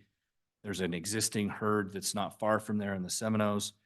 The Wyoming plan for domestic and wild sheep across our state, which is now codified in statute, directs the commission to go through a process whenever somebody requests sheep to be introduced into a new place. We've worked through that process, and essentially where it's come after a lot of discussion with a lot of your constituents, a lot of Senator Salazar's constituents, is there's a lot of concern with local producers, cattle and sheep producers. This area only deals with cattle producers, but in the direct area where the sheep would be, there's concerns that they're going to have, that they've got grazing permits that'll be altered in the name of bighorn sheep, that the federal government, BLM specifically, would use wild sheep as a talisman towards limiting grazing. And until I've made a commitment to those producers that until we can find some legal assurances for them, that we wouldn't move this to the next step. Now, there's certainly other folks involved in this. There's a lot of stakeholders. There's the Wild Sheep Foundation here in Wyoming. We're certainly still very interested in moving this forward. The 3 local landowners it was actually a landowner that brought this to the commission. They're certainly interested. So the discussion continues. We just had an interaction working group meeting between all the involved parties in Lander here in late December, and had a lot of discussions, but really no final decisions on a way to get that done. It's going to take some kind of federal action before any of those folks can even come close to feeling comfortable with it. Representative Henderson? Thank you, Madam Chairman. Your 2X10 budget, legislative expenses, what's in that? And what's the cause of it going up from 23 to 24, please? Madam Director? Chair, Representative Henderson, I didn't hear the first part. You said legislative directed expenses?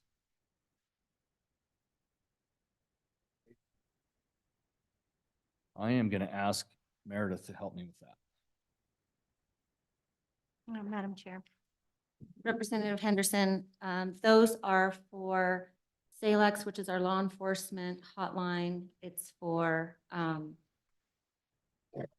large one is for cost allocation. So the reimbursement back to the state for shared services that are provided to us, that's the majority of it. And what's causing the increase? There was an increase to the cost allocation amount as provided by the budget office to us. That was a piece of it. Madam Chair and Representative Henderson, my suspicion is that a lot of those are for like the Attorney General's office, ETS. Yes, correct. So those folks had additional increases in costs from personnel inflation, other things, and so they adjusted the cost allocation is what I would assume. Representative Zwanzer? Madam Chairman, real quick, one of the driving forces is that we consolidate HR as well. Thank you, Madam Chairman. Director, I'd like to go back to the invasive species for weeds like leafy spurge and cheatgrass. And the governor's asking for a fair amount of money to be put out to help push some of that back. And I know you're only one of the players in the game, but do you guys have a plan already established about which state lands? And I know from your side, you're looking at mule deer and some of those acreages, but as I look at all the acres in the state of Wyoming for all the private individuals and all the state lands, it just seems like that's only going to be a drop in the bucket. And so I guess I'm curious where yours are going, even though I think I've answered that question, but is that going to make any sort of a dent in stopping this? I mean, are you planning on eradicating it, or are we just trying to hold the line till the next budget section? Director? Yeah, Madam Chair, Representative Zwanzer, excellent question. And I will tell you that as much as I would like to say it's possible, I don't think that eradication is a reasonable goal. But I do think that we have some really neat technology and mapping and analysis that would allow us to focus on the highest priority areas and to work on places where it's new and to stop new areas from being infested. The other thing that is a great opportunity for Wyoming right now is that, this request from the governor is only about private and state lands, but the federal government has stepped up specifically in Wyoming and has the United States Department of Agriculture and has entered into, we were the first state to be in a pilot project to focus a lot of money, millions and millions of dollars on both public and private lands to deal with cheatgrass. There's some other things that are part of those programs, but cheatgrass is certainly something that the NRCS has stepped up on.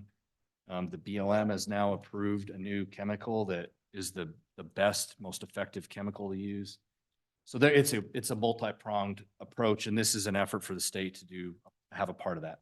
Madam, follow up. Follow-up. So Director, you have identified some areas. I mean, if we pass this through, you don't need to go through a 1-year study about where we're going to, put the money at. You've already got a preliminary list. And then of course you would check with people like the Department of Ag to see how much they have. But so a plan is in place. Madam Chair, Representative Zawinitzer, absolutely. And yeah, specifically, I would just say North Central Wyoming is a great example of a place where that's the only place where we have vent knot and Medusa head, which by experts' accounts are even worse than cheatgrass. But it's just inched its way into the state there. And so certainly that's a place we've already focused, but any additional new funding would continue to focus on that part of the state as well as others. That's an example of a priority area though. Representative Larson? Thank you. And Director, you noted, and we've noted with the WWNRT in the past as we've done this, that so the BLM's approved the new herbicide or the pesticide, whatever the right term is, and we've been waiting and I'm not sure if we've got that done yet with the Forest Service. But if so, that's nice that they've approved that we can now use that, but are they bellying up to the bar and taking care of their lands as even close to what we're doing to try and take care of our lands? Are they, with resources, you talked about Department of Agriculture coming up with some money, but are we seeing that in the Department of Interior and as well in trying to help provide funds to do that type of work? Yeah, Madam Chair, Director. Representative Larson. So the Forest Service actually approved this 3 or 4 years ago. The chemical's called Rejuver. That's the brand name. It's the latest, greatest stuff. It's Indaziflam is the chemical name. And then the BLM just recently did. And so USDA has had a two-pronged effort. They have put money towards Forest Service lands, but then also through NRCS on working lands as well, so private land. BLM doesn't have the same kind of money as the Department of Agriculture, but they have worked to identify places on BLM ground where cheatgrass can be treated. They've been a good partner in a lot of parts of the state. Sublette County is an example where we've done a lot of cheatgrass work already on BLM land. All right. Chairman? Yeah, Senator Anderson. Madam Chairman, Director Nesvik, I notice in your listing of your vendors, University of Wyoming is a big vendor of yours. Can you give me some idea of what kind of services you're getting from the University of Wyoming? Is that field work or is it mostly lab and study work, or what kind of things are you having them do? Yeah, Madam Chair, Senator Anderson. So the lion's share of that is through the Hobbs School and research. Dr. Kevin Monteith and his folks, as well as the University of Wyoming Co-op unit, which is a cooperative unit between the Fish and Wildlife, or the USGS and the state and the university. So it's mainly research, but then also the lab. We've got several cooperative agreements between our lab and their lab, and we work together on specifically the health lab.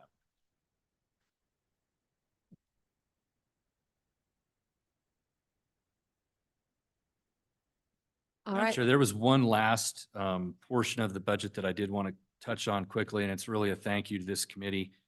So the commission, several years ago now, determined that, when you took away and said, no more general fund for game and fish, go run game and fish like a business, the commission really took that to heart. And one of the things that we decided to do at that time was to create almost like a game and fish LISRA. And that's kind of the way we look at it. And they initially decided to put about 6 months worth of operating funds in the rainy day account, the game and fish rainy day account, so that if some catastrophic thing happened or some unforeseen revenue impact happened, that we'd be able to keep the lights on and keep serving the public and managing our wildlife. when this committee started the bill and advanced it to allow us to put that reserve into Pool A, we've now generated a completely new revenue source. And the way we've chose to invest that revenue source is to just continue to allow that to adjust our operational reserve for inflation. So those, any revenues that come from being invested in Pool A for our operational reserve just stay in the account. And that frees up other funds so that the commission with inflation doesn't have to put more money into that operational reserve to make sure that we're keeping at that 6-month mark. So that was something that certainly that Wyoming citizens benefited from your work and the rest of the legislature's work, and we really appreciate that. With that, Excellent. Madam Chair, I don't have anything else to present. I'm glad to answer any other questions. Excellent job. Any final questions for Director Nesbitt? Senator Anderson? Madam Chairman, what does that rainy day fund amount to today? Can you give me just a broad figure? Yeah, Madam Chair, Representative or Senator Anderson, I'm sorry, 44 million-ish. Excellent. Good, good. Any final questions for the director? All right, seeing none, good work. Thank you so much. All right, with that, we will go to the Office of State Lands.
All right, committee, welcome back from our second mid-morning break.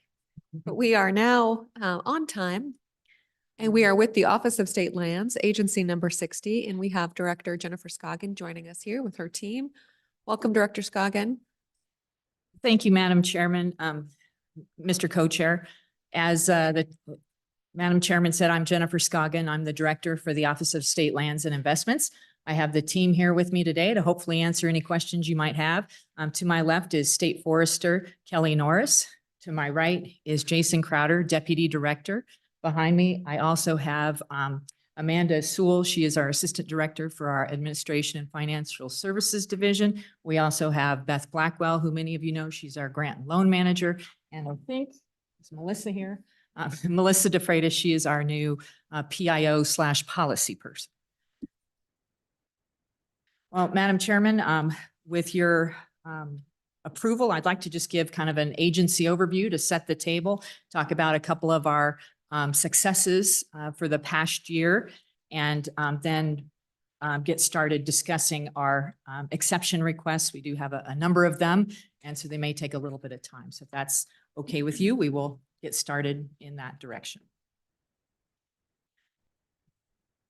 The Office of State Lands and Investments, we serve as the administrative arm for the State Board of Land Commissioners and the State Loan and Investment Board. We are a fiduciary agency for the state of Wyoming and the state's trust beneficiaries. For fiscal year 23, we actually generated $238 million in revenue for the trust beneficiaries, so it was a pretty good year. We have a staff of 108 authorized employees. We manage 3.9 million subsurface acres and 3.5 million surface acres for the fiduciary benefit of 15 separate beneficiaries, 86% of which support the K through 12 school system. Further, on the SLIB side, or the State Loan and Investment Board side, we oversee 15 grant and loan programs for the health, safety, and general welfare of the residents of Wyoming. People also forget that the agency houses the State Forester and the Wyoming State Forestry Division. The State Forester is statutorily charged with directing all forest interests and all matters pertaining to forestry within the jurisdiction of the state. The State Forester is also charged with fire responsibility for the 3.5 million surface acres and provides technical assistance on private forested land across the state. She also administers the emergency fire suppression account and is the governor's authorized representative for wildfire-related issues. So that kind of sets the table for the agency and who we are and what we do. I'll go through three of our sort of largest challenges that we faced this year.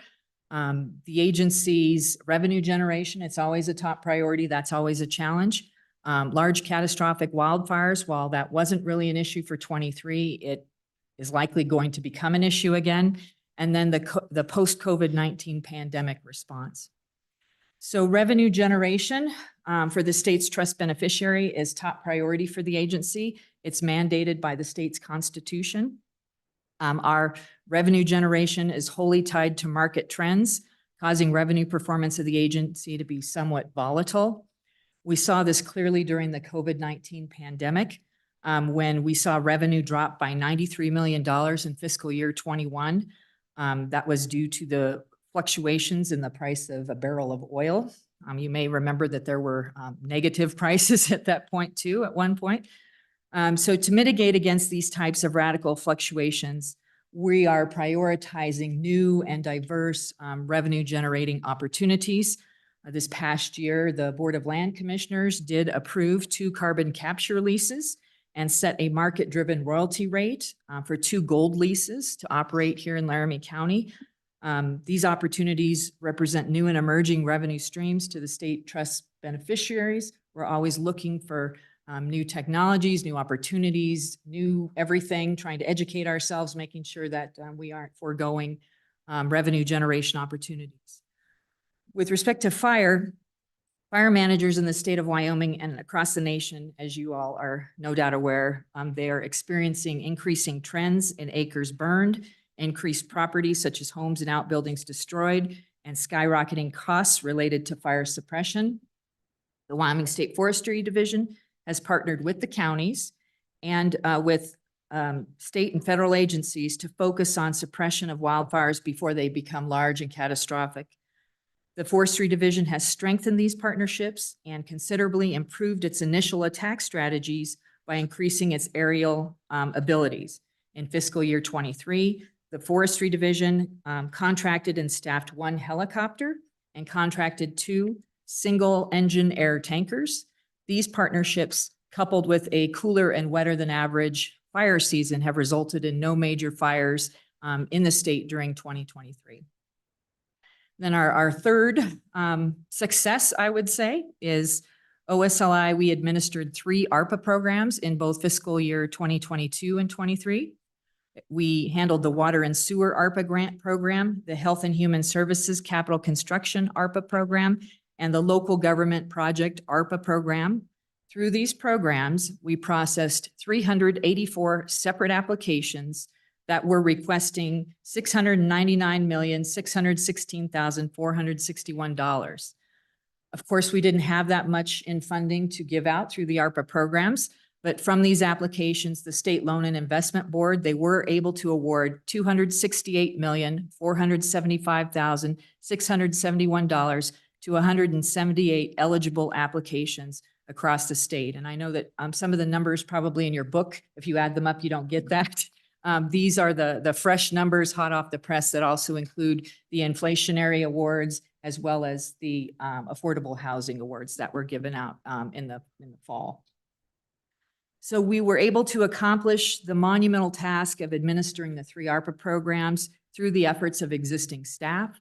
And this was not easy, because during parts of when these programs were going on, we had some staff turnover and we'd be down 1 or even 2 staff during these harried times of trying to process these applications, trying to appraise them, figure out if they were eligible, all of that. So it was not easy. So Beth and her staff certainly deserve a lot of credit for their continued efforts despite all of that.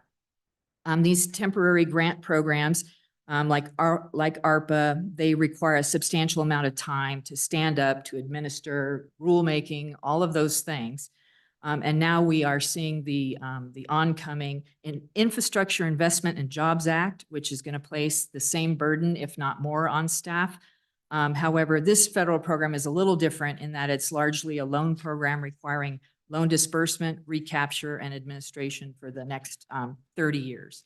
So that kind of gives you high level of our 3 main challenges, successes, however you would like to categorize them, for the past year. So with that, Madam Chairman, we are prepared to launch into our exception requests. They are located in order of priority on page 20 of the budget book. Any questions for the Office of State Lands at this point before we go into the exception requests?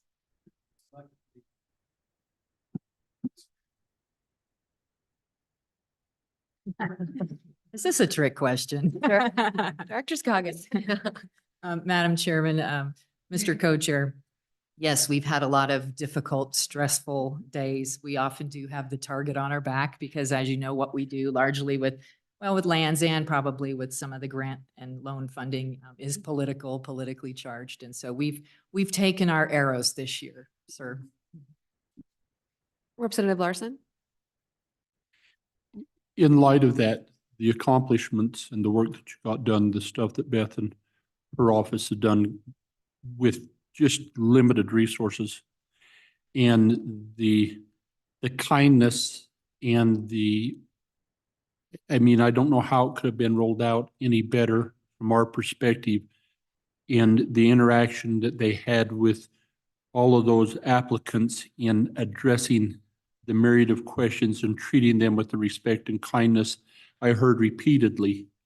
And the help in getting those applications done we can't say thank you enough, because I just think it was the level of service that the public would expect from a state agency. And I think you delivered it in spades. So thank you. Madam Chairman, Representative Larson, thank you for those kudos. I echo those kudos to Beth and her staff. They did a yeoman's job. She has a terrific staff. They are very customer service oriented. Occasionally, we missed the mark and we heard it, but we always tried to follow up and make it right, or at least help people understand the reasons for the decisions or the recommendations. And that's not always easy because we had a lot of applications for very good projects, some of which just were not eligible under ARPA. And others, there just was not a lot of fun. There wasn't enough funding for it all. And so of course the board had to make choices and we had to make recommendations. So it's not easy, but Beth and her staff are amazing and definitely kudos to them. So thank you for that, sir. All right, let's get to those budget exceptions. Madam Chairman, the first in our exception request priorities are 1A and 1B. And the reason that they are 1A and 1B is they're for the same thing. It's just 1A is OSLI related, 1B is forestry. But this exception request is for hardware and software. It's to purchase, replace, rotate our existing equipment pursuant to ETS's schedule. In addition to the computer equipment, the request includes costs for monitors, required software subscriptions like our annual Adobe and Office 365. We also identified the need to replace some tablets. We have some folks with tablets in the field and internally. ETS has reviewed the request and approved it. And it's important to know that this is, while the numbers seem a little bit large, this is our 90% of all of our replacement needs for the OSLI side. Last biennium, our numbers were smaller because it was only 10% of our replacement needs. So that's just kind of where this falls. On page 27, I believe it breaks out, if you're interested in knowing the number of laptops, desktops, GIS workstations, that sort of thing. Those are all broken out there. The governor has recommended approval of this exception. And Forester Norris, I don't know if you have anything to add for 1B, which is the forestry side of that. Ms. Norris? Thank you, Madam Chairman. So for exactly what the director said, and our technology and hardware and software is utilized both in forestry and in fire. And so for operational tasks that need a function on wildland fire, as well as out in the woods doing forestry operations. Thank you. All right, please continue, Director. Thank you, Madam Chairman. The next exception requests, there's a number of reclassifications, and you'll see further down we have a couple of position requests. What I thought I would do is start with kind of a workforce adjustment so you understand what it is we're trying to do overall. And then if you want to proceed into the specifics, we can, or those that you don't feel the need to hear further on, we can move forward. So for decades, the agency's been able to absorb new and changing duties and tasks with existing staff. The grants, loans, and forestry aspects of the agency are hugely impacted, as you might imagine, by the programs of the federal government and also those that our state legislature provide. And with program changes in these areas, either the federal government or the state legislature have generally provided the ability to match staffing to new needs. But we're seeing more and more needs coming quickly, and our staffing and our models for staffing, we don't find them to be working all that well. In the exception requests, the priorities 2 through 5, those are for reclassifications. We're going to continue to try to address the staffing needs, but to do so mindfully and not just throwing people at things. We're also trying to be mindful of ways to move up, if you will, in the agency, to start at the 06 and be able to work your way up to a 9, perhaps. So we're going to continue impact mitigation and we're going to request 1 new position in our SRF program. We'll get into that in a little bit later. And that's largely going to be to address the Investment in Infrastructure and Jobs Act. Also, we're going to ask for a new position to oversee federal grants for forest-related activities that have historically been funded by the federal government at $2 to $4 million per year and has since been raised to $6 to $10 million per year, doubling Wyoming's allocation. We're also requesting to increase seasonal firefighter pay to remain competitive when recruiting these temporary positions and providing that critical service to the citizens of Wyoming. On the land management side, the response has been the same through dedication of existing staff and our commitment to embrace new and changing technologies. We've been able to absorb a lot of duties and complexities of our work demands. However, we've reached kind of that critical point where the agency can't continue to absorb and perform at the level required by the governor, this legislature, or the citizens of Wyoming. Again, those new and changing conditions are requiring us to, we believe, increase personnel and grade levels in order to meet those demands. We note that since 2013, the agency's been tasked with 9 new funding programs, 5 new land management programs on state lands, even some owned by other agencies, given authority to manage certain lands that cannot be managed by any other agency, and have increased timber management on federal lands through the Good Neighbor Authority. Additionally, we were asked to serve on 4 statewide working groups and task force, along with numerous changes to existing trust land programs that require more time and complex analysis. In 2021, I recognize that in order to meet some of these new demands and continue to provide the level of management and service expected, a small reorganization was required. And we've come to you guys previously talking about the teams concept in the trust land division so that we can have folks that are doing the day-to-day, but also those who are able to look up and see what the new opportunities might be. Representative Larson?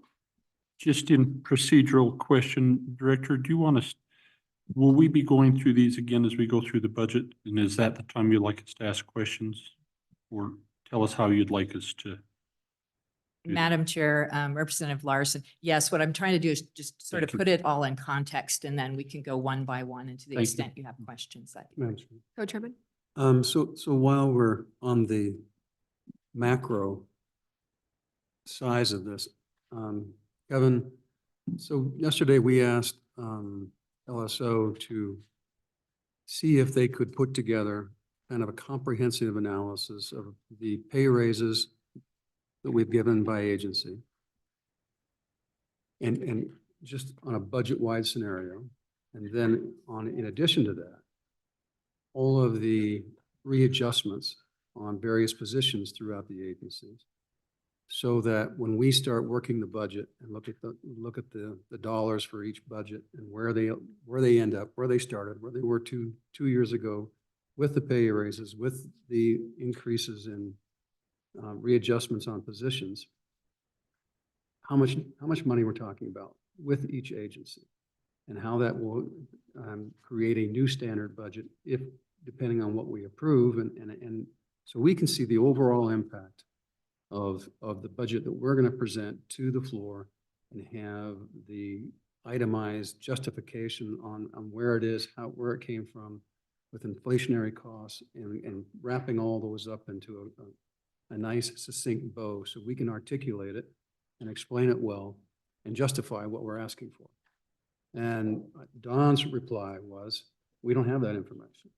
And my reply is, well, I bet you Kevin does. And I know that you were going to make certain things available to him, but so this is something that we need, to be able to perform our function fully. And I don't know how we can get that in the easiest way, and obviously it's not something that we can see and study overnight. So the sooner we get that type of information and kind of through the agencies, the better it will be to help us not only, but understand just the cash flow and the new dollars and the new normal, but rationalize it and justify it as we then go to markup and start voting on all this stuff. So we know the real dollars and the real impacts. So I'm wondering what your take is and how you can most accommodate us in this, with this problem. Dr. Hibbard? Madam Chairman, we did discuss this with LSO yesterday, and at first blush, I said, let's get you the B11s. That's indicative, and the B11s are cast by agency. The second thing is to get a report out of IBARS in the columns that we developed specifically for these. Because when we entered it in IBARS, we put in phase 1, which had to, that was the original supplemental, and then how that affected the standard budget. And then in phase 2, excuse me, phase one was actually budget. Phase two is the supplemental budget that got biennialized. And those are columns inside of I-bars. So we also volunteered to get the B11 to LSO electronically because it's a PDF when you normally see it. So those activities are taking place now to take that information from I-bars and get it to you. And what I understand you're looking for is the salary component, and you want to have the salary component by agency. Correct.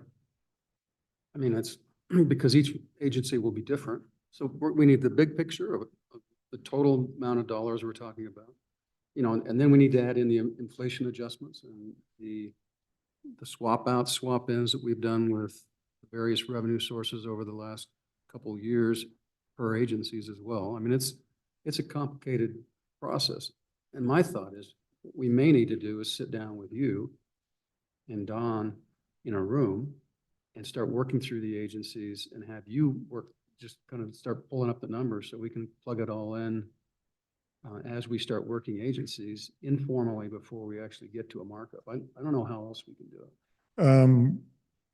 Madam Chairman, the methodology that we chose to get to this final conversation with you was first, clearly identify the phase one and phase two compensation, which we have delineated.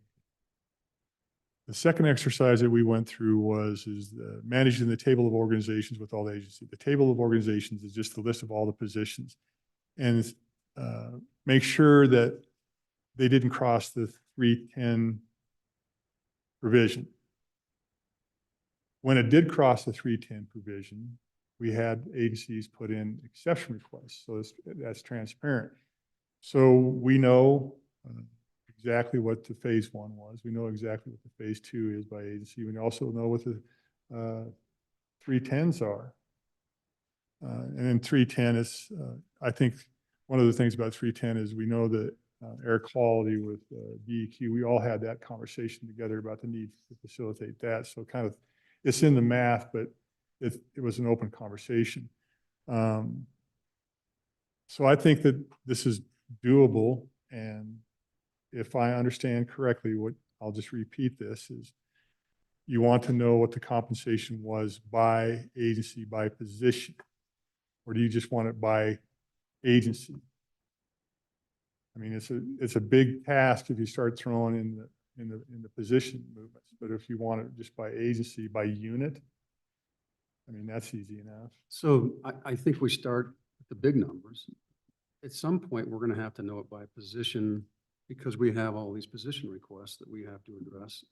But we need the foundation of the underlying information and have that as we evaluate the timing and the amounts of the enhanced positions that we're going through.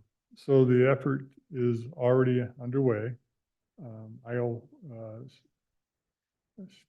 stay close with Donna and LSO on this issue to get the information, and we'll take it and get you the information at the 30,000 foot, say the agency by division and unit, and then we can go farther down the trail on that. I do want to express what I've already had said on the record. When we implemented phase two, we used A&I statistics as a control, which got loaded in Wool's, got people paid. And then we brought that over and we loaded that into I-bars. When I-bars calculates the benefits, it wasn't exactly the same as the calculation that A&I used. I mean, it's off maybe $100 here, $20 there. So just on the benefit aspect side of it, I-bars is not the same as the control that we used from A&I on the decision on compensation. The compensation itself, the salary portion of it, is exactly what it was in A&I and the control that we have. The benefits in the I-bars are a little bit different than what A&I's calculation was. We've had conversations about that a couple of different times, and I pointed that out to LSO again yesterday. If you look at the benefits in I-bars, they're a little bit different because we use the control methodology that A and I use. We had to have a single source control of information. Normally what you would be able to do at this point in time is you'd be able to pull D1s, and the D1s would tell you exactly what this is, and we can pull D1s, but the benefits are going to be a little bit different. That's all. I just want to make sure that everybody understands that we used what we always do is we seek a control and we stick to it. And that control was the action of A and I and the report that they had.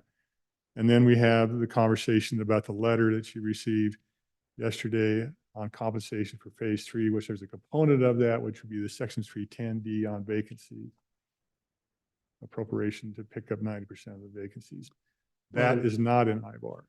And so Don, what I think would be helpful if you could articulate, the data that's available to you and what you need to see in the conversation we had yesterday, because you have the back end numbers, you don't have the upfront numbers, as I understand it. Mr. Chairman, members of the committee, that's right. So what we have done for our memo in July of 2022, and then we followed that up with a memo in October of 2023. We looked at every position through the PAYL system, which is the payroll system, and compared what every individual actually received in the month of June versus the month of July. It is a proxy because what that does not capture is vacant position. If you weren't on the payroll or that position was not on the payroll, there are also some, as indicated by agencies that have been before you in the past several weeks, there were other adjustments. People changed jobs within state government. People received. So we did our analysis and compared it. If you'll recall, I think our analysis statewide was something like 9.78% average, and A&I came up with 9.82. It was very, very close. Did it completely different way. That methodology is not very conducive for the budget. So we would benefit, as Kevin describes, from either using the electronic Excel sheets rather than a PDF sheet of those 2B11s, or a download from I-bars, or both. And I think both of those methodologies should get us to the same position. I do acknowledge that the HRD number and that budget number are modestly different. But in the big picture, this is my own opinion, I wouldn't worry about that so much because people's health insurance contribution changes monthly. People get divorced, they get married, they have children, and their benefits change as a result of that. New workers' comp rates come out, new UI rates come out. So the rates are, very, as he indicated, a little bit different, but we're grabbing things at a point in time 6 months ago, and that is not a big deal in the grand scheme of things. Mr. Chairman, Madam Chairman. Representative Stith, I do want to get back to the Office of State Lands, who I know has other things to do than listen to our policy discussion about this. So Representative Stith, go ahead. Madam Chairman, this question is tangentially related to the OSLI at least, but it's directed primarily to Mr. Hibbard because I've grilled each agency about the difference between column 3 and column 2 and column 3 on their Series 100. And I've made the assumption that column 3 in their standard budget represents the pay increases that we've given, which for OSLI comes out to about 9.7%. But my question that I should have asked Mr. Hibbard maybe a couple weeks or a month ago is, does column 3, does that reflect all of the raises that we included in the, since 2022 and 2023?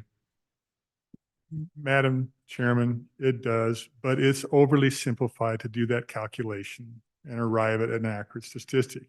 Because one of the other parts that Don just discussed was cafeteria plan selection on benefits. If you're single or if you're family, we go through a polling process to the agencies to identify what the current relationship is in your cafeteria plan selection, which can be a significant number between a single and family. But this is what we'll do. we will get the columns that we have in, that are supported by the B11. They're the same number for salaries. And for both phases, the benefits we've discussed, there's a little bit of a difference in there, but you'll want to have those out of the B11 because the B11 supports the methodology of A&I.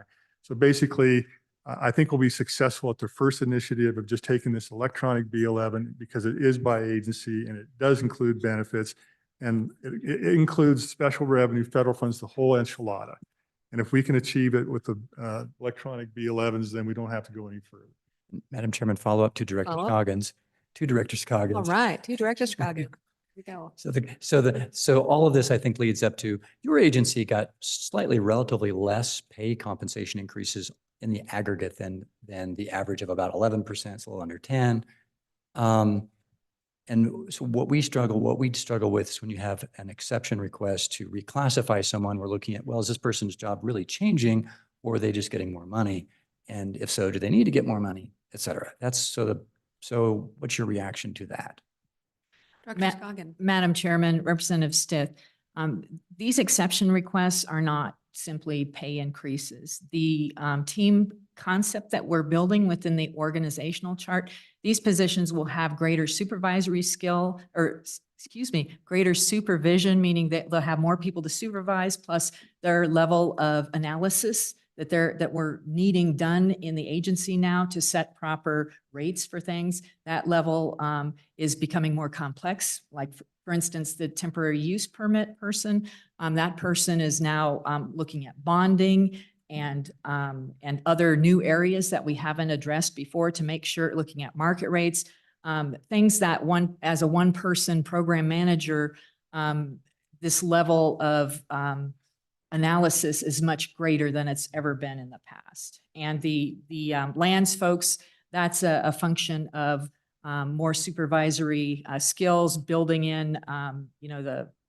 the current existing supervisor by virtue of if we are successful in getting these positions in conjunction with the positions that we were successful in getting last time, again, we'll be supervising more people. And then what we're trying to do is build an agricultural leasing lead person who, if we're successful again in getting these positions, will now be supervising people and had not previously had that role. So these aren't just pay increases, it's actual duties and level of analysis.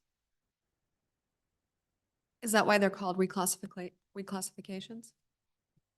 Madam Chairman, yes, that's our intention, is to, as I said, build these teams. And we're not just trying to add pay to keep people. They're really, and we did work with HRD that updated JCQs.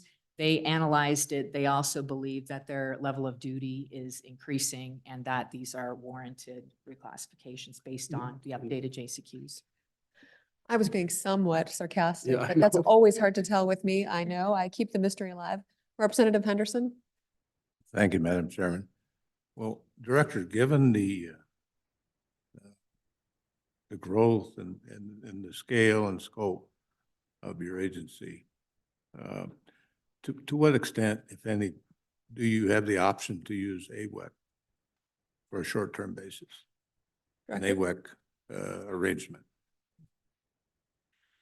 Madam Chairman, Representative Henderson, our problem is that we're having more and more leases, renewals, commercial opportunities, that sort of thing. So folks on a temporary basis, I'm not sure, are gonna solve the problem. Deputy, do you have any other thoughts on that? Deputy Crowder? Madam Chair, I think the other thing to add to that is we have used AWACS to a certain extent, mostly in the forestry realm, and Forester Norris will talk about that through the Good Neighbor Authority and how to use those temporary options there. Also through ARPA, the management of ARPA, that option was available to the agency to bring in temporary staff to absorb some of the increased workload. However, as the director mentioned, the complexity of that workload and the timing of it for it needing to be done wasn't conducive to bring a new person, new staff on, train them, and then allow them to go forward and do that complex work. So we unfortunately, or fortunately, had great staff that could absorb that and didn't have to utilize that AWAC situation.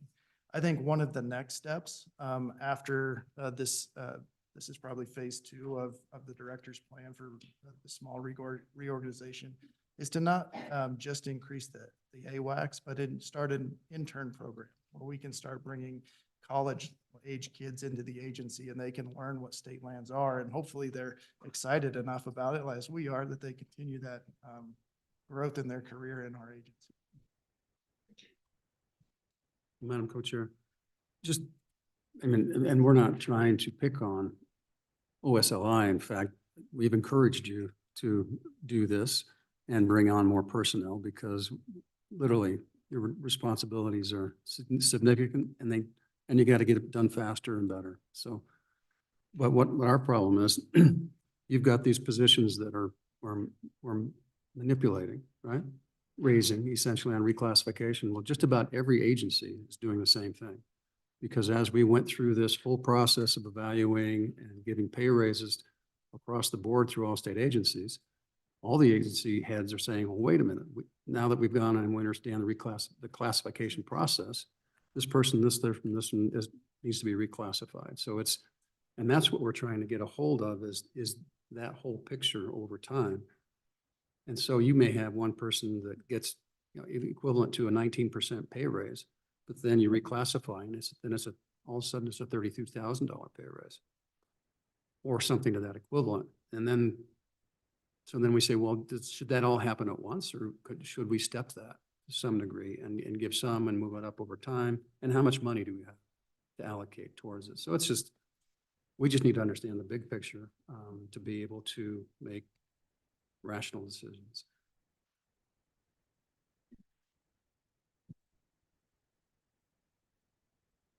Please proceed with your budget.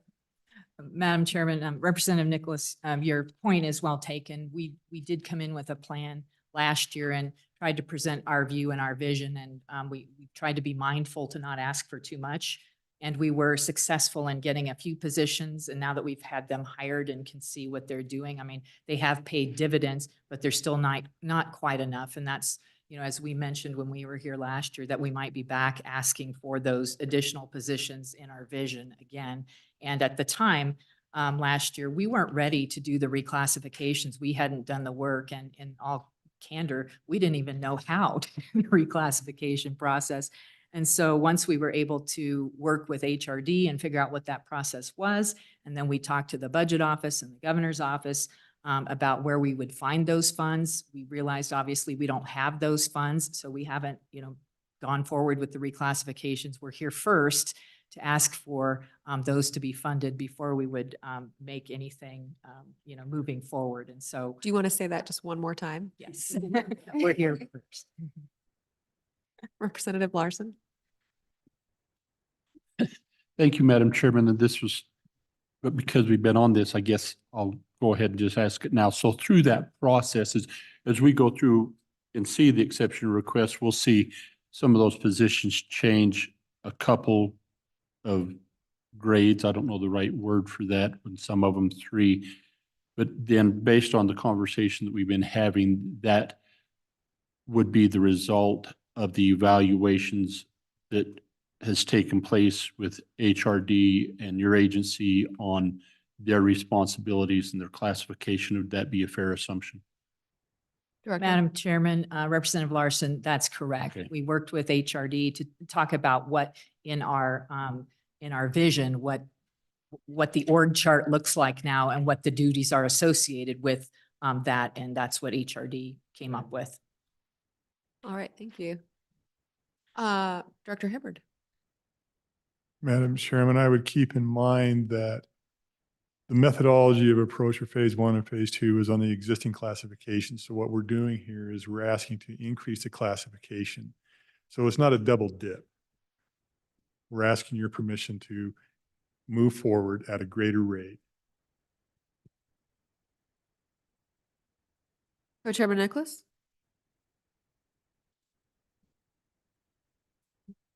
All right, Director, let's try to get through your budget. Okay. Thank you, Madam Chairman. And I would note that Forrester Norris is also looking at the forestry division's org chart, trying to figure out what needs that they need filled and reevaluated as well. And she can perhaps Madam Chair. address we're not, excuse me, Madam Chairman, we don't have that for you today. This is an in-process thing that, as you know, Forrester Norris, she's new to the job, and so she's still getting her arms around things and trying to evaluate her staffing needs and where people belong and all of that in her org charts. So Wonderful, thank you. so importantly, before our 2023 supplemental request, our agency had not made a position or reclassification request for close to 20 years, believe it or not. However, in that span of 20 years, our staffing has been increased by 11 full-time employees through legislative action. Then it was decreased by 15 full-time employees over the years due to budget reductions. But before 2023, we had a net reduction in staff of 4 employees. So that's some facts there. So Madam Chairman, out of respect for the committee, we can certainly go exception by exception through the reclassifications and tell you in detail what each proposed reclassification, the new job duties will be, or we can move forward and go down to the seasonal firefighter pay and have Forrester Norris go through that. I just didn't know what level of detail this body would like to hear on the proposed reclassifications. Let's hear the detail. In detail, okay. So priority number 2 can be found on page 38. This is one of the more complex and diversified supervisor positions in the agency. Out of 8 supervisors in the agency, 4 are at a level 10 and 4 at a level 11. The position currently oversees 11 separate programs. So, Madam Chair. So it would facilitate it for us if we just do a page turn through the units as opposed to just going to those. Because all of our notes, all of our, everything is, that's the way we've lined up and that's how we read through the budgets. And it's pretty quick. Doesn't take you, That is different than how we've done it. So if you've been watching, it's been inconsistent across the board. If the co-chairman would like you to walk page by page through your budget. Okay, we can certainly go. Let's page go ahead and by back up. page. But what I would ask committee then is that we stay focused on the Office of State Lands budget so they can be done by noon. And we really stay on task. Representative Larson? And so then, Madam Chairman, we'll be looking at your budget as a whole and include the exception requests as we go by your units.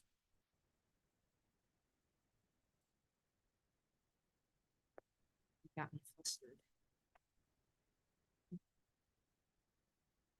And is there something that someone wanted to highlight in particular and ahead of time so that we can let the budget presentation actually begin and walk through before we do interruptions perhaps? And I guess my request is, because that request was provided to the director, is that we start limiting some of that and maybe ask some of those at the end. So we can move through the budget presentation at some point. Madam Representative Chairman, Smith? agreed, but it's our job to think about these things, and we've got some issues that. Go ahead, Director. Thank you. Units. Okay, Madam Chair, so we started with the exception number 1, which was on page 26, and we've gone through that. And so now we're moving to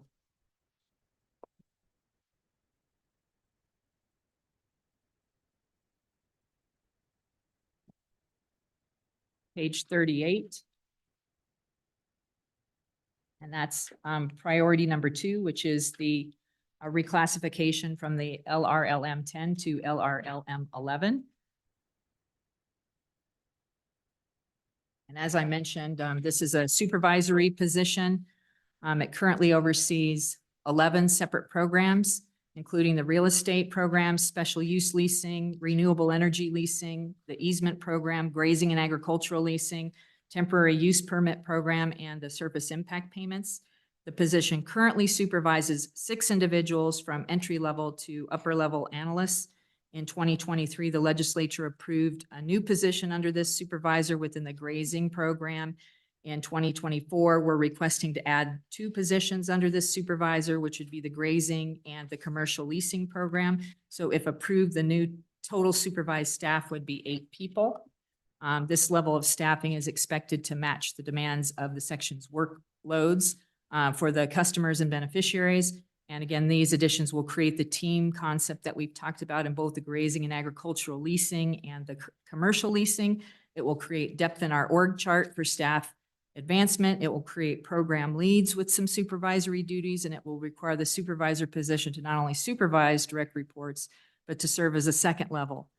So prior to adding the 2 new staff members to this section, HRD reviewed and approved this reclassification. Adding the new staff members increases the need for the reclassification, and the surface leasing supervisor currently is not properly classified to oversee and supervise the staff and the complexity of work associated with this position. Representative Larson? Director, could we go back on page 38 and on part of your standard budget in your revenue chart there, you're showing your real estate estimation jumping considerably, or it has jumped considerably. Could you just help us? Is that revenue generated through royalty from increased mineral royalties, or we went from 2.1 million to we're estimated it it's in the easement considerations. Why such, is it the number of easements? Help, just curious.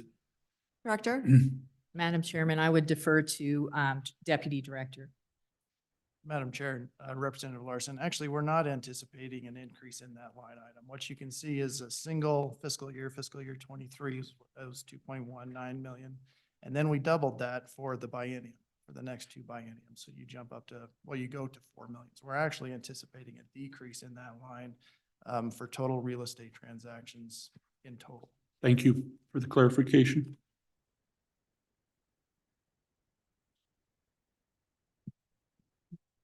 Go ahead. Madam Chair, the next exception, well, page 39 is priority number 3, the reclassification from the LRLM 08 to 9. Currently, the grazing and agricultural leasing program is overseen by 1 individual at the 8 level. All other program managers overseeing programs with similar complexities have been reclassified to 9s. In 2023, the legislature approved a new entry-level position at a 6 to assist this position. And we are reorganizing the lands program to create the team that will be able to handle the new legislative directives and be responsive to the increasing demands of the public.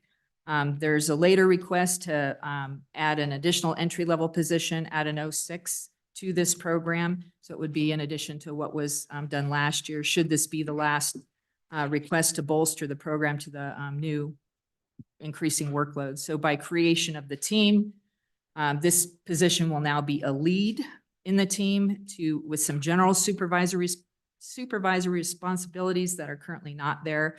The position will ensure statutory deadlines are adhered to, that program duties are completed and accurate, all lessee data and program data is accurate, will direct the work of field and accounting personnel and assist the surface leasing section manager in assuring adequate staffing levels, timesheet management, direction of entry level, prepare legal documents for the director's decision and program appeals. Prior to adding 2 new staff members to this program, HRD reviewed and approved this reclassification.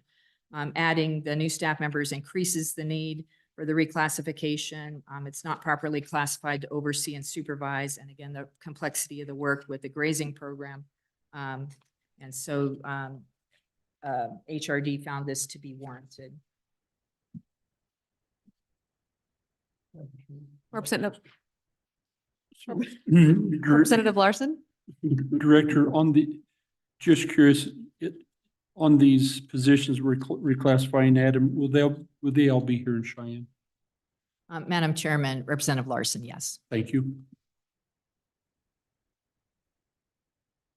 So moving on, Madam Chairman, to priority number 4, which is on page 40. And that is the accounting analyst reclassification from the FIAC 07 to FIAC 09.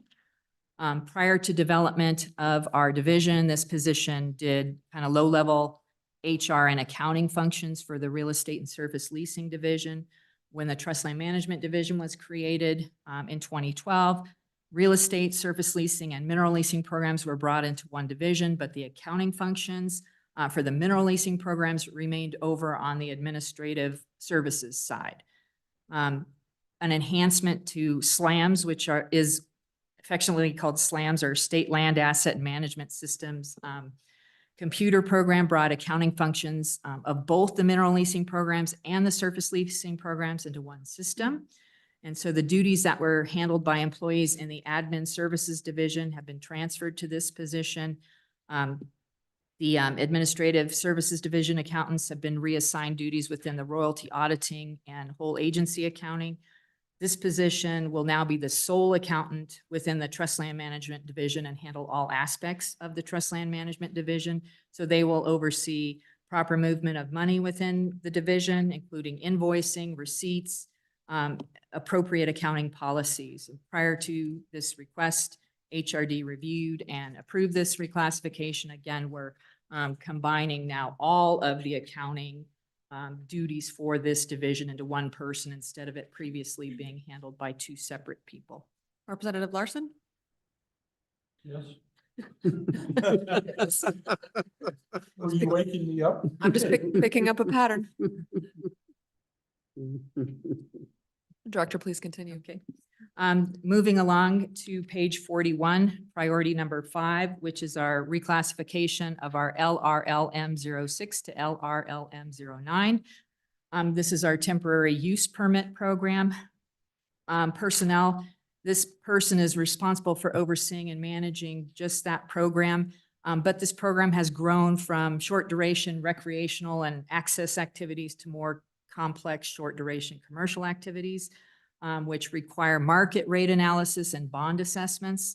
Additionally, these larger projects are being conducted with state lands being only a portion of the project. So temporary use permits are being used in a more strategic way as the projects are being developed.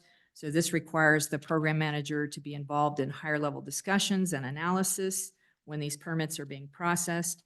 Prior to this request, HRD reviewed and approved this reclassification. At this time, the program manager is not properly classified to oversee the complexity of this work that the program has sort of morphed into.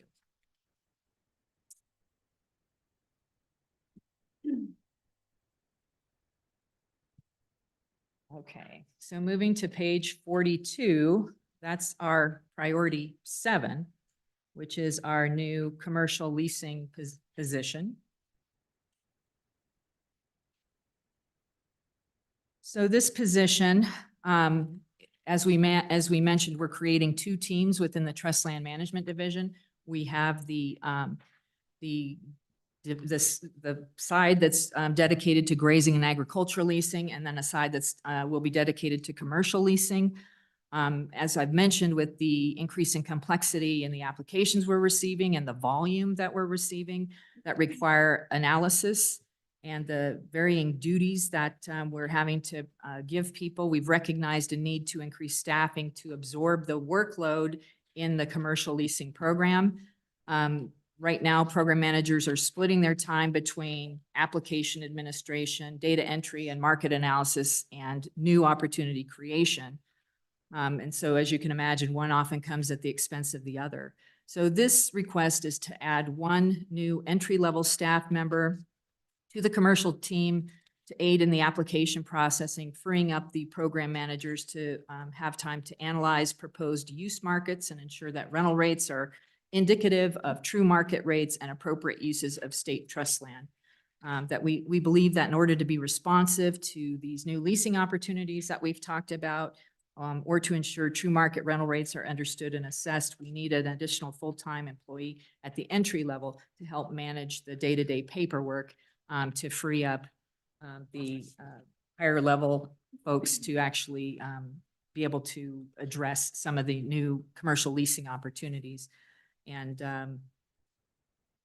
the governor has recommended approval of this request. And if there are any questions on this position, be happy to address. Questions on priority 7? All right, go ahead. Okay, Madam Chairman, that brings us to priority 8, which is on page 43. And that is the second LRLM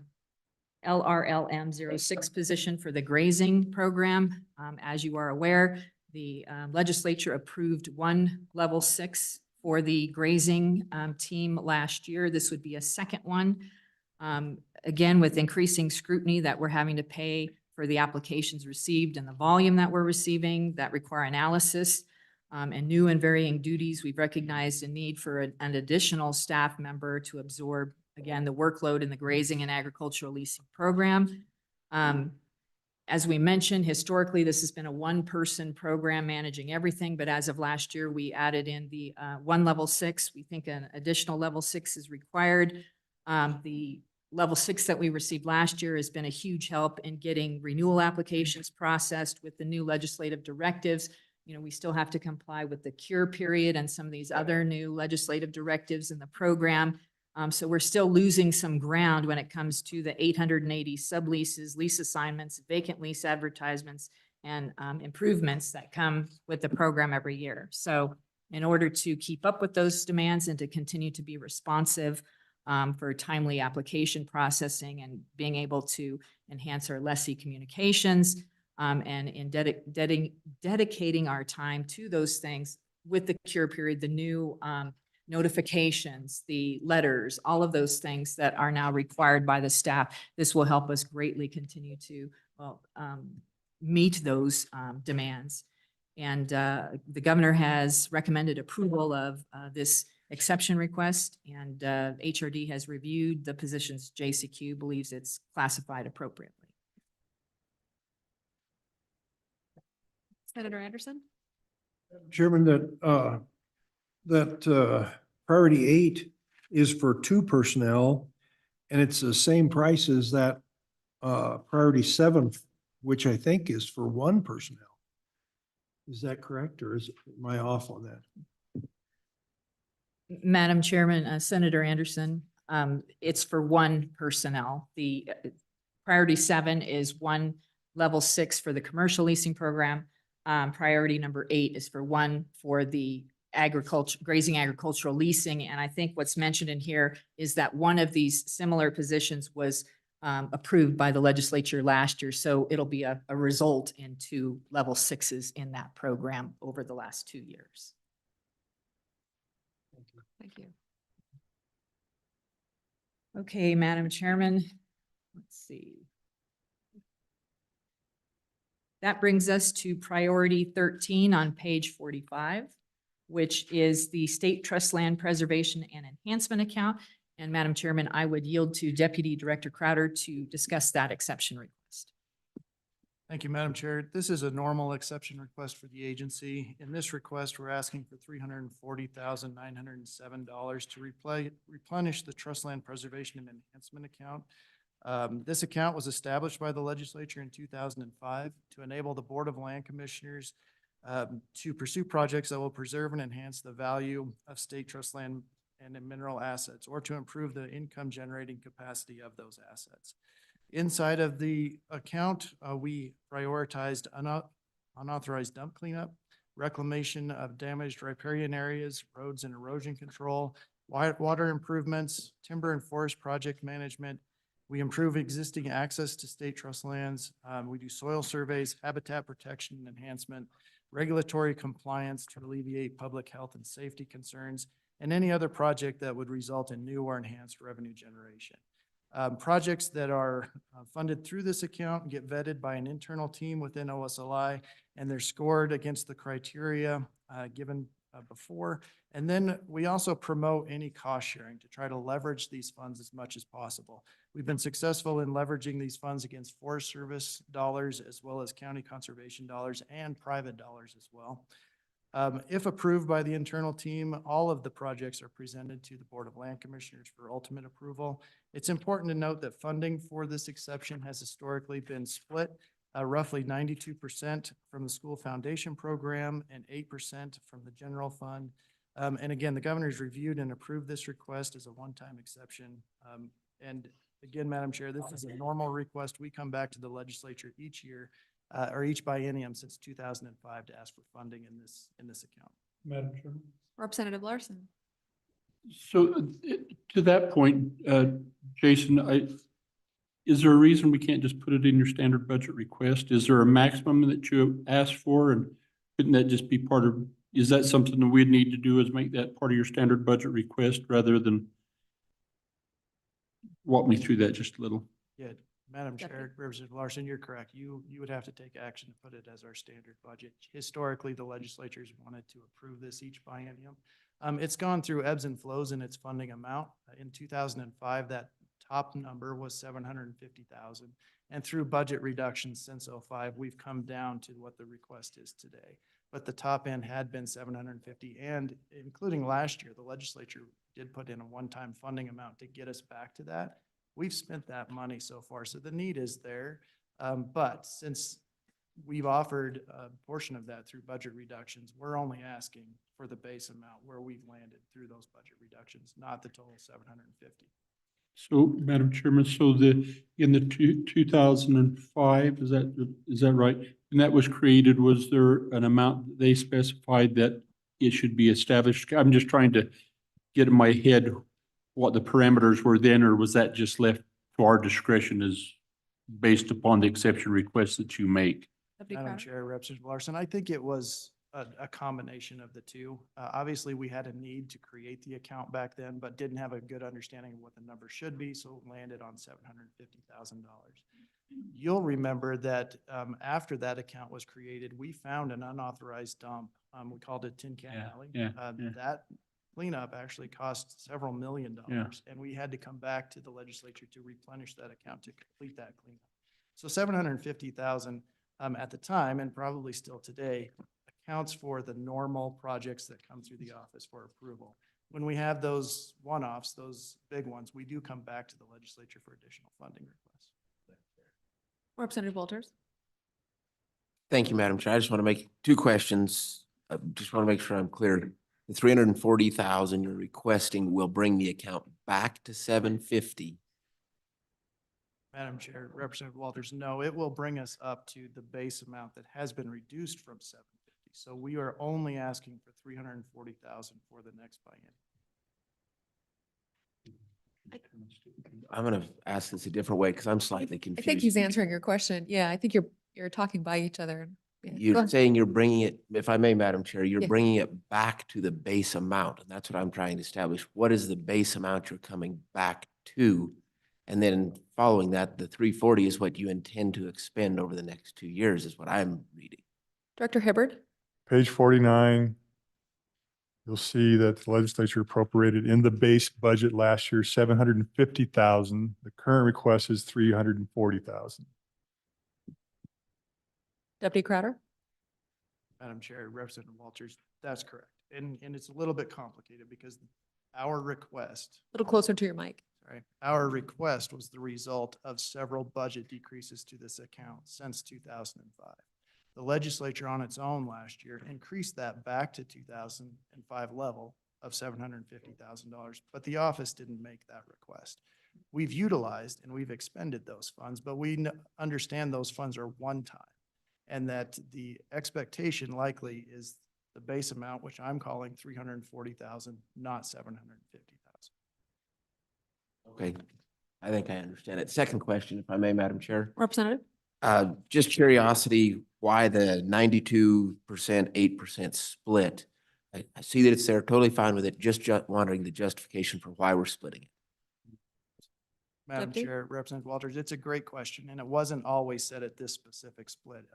In the beginning, and I can't remember where it was in the beginning, there still was a split, but it was more on the general fund side than the school foundation account side.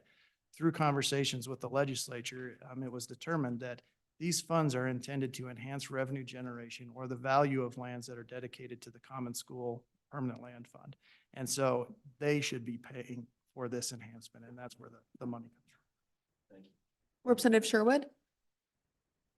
Thank you, Madam Chair. On this program to help remediate dump sites, which is greatly appreciated. I'm curious on whether or not we are double dipping or allocating not enough, too much, in regards to your program here. And then there is a proposed program in House Bill 47.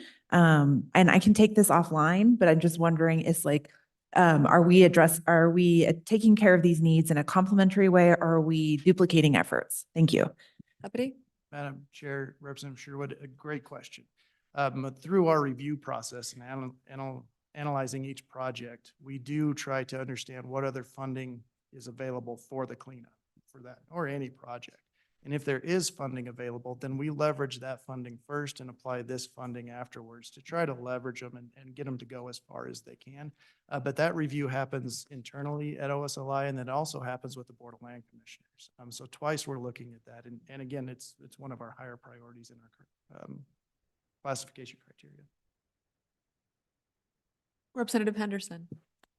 Thank you, Madam Chairman. And building on that, about how much time is involved evaluating and ranking and scoring?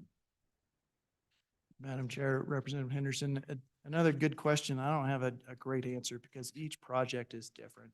If we're talking about cleaning up dump sites, we have a few that are just, somebody has been dumping their household trash in a ravine, and that doesn't take much time to identify and find a contractor to clean it up.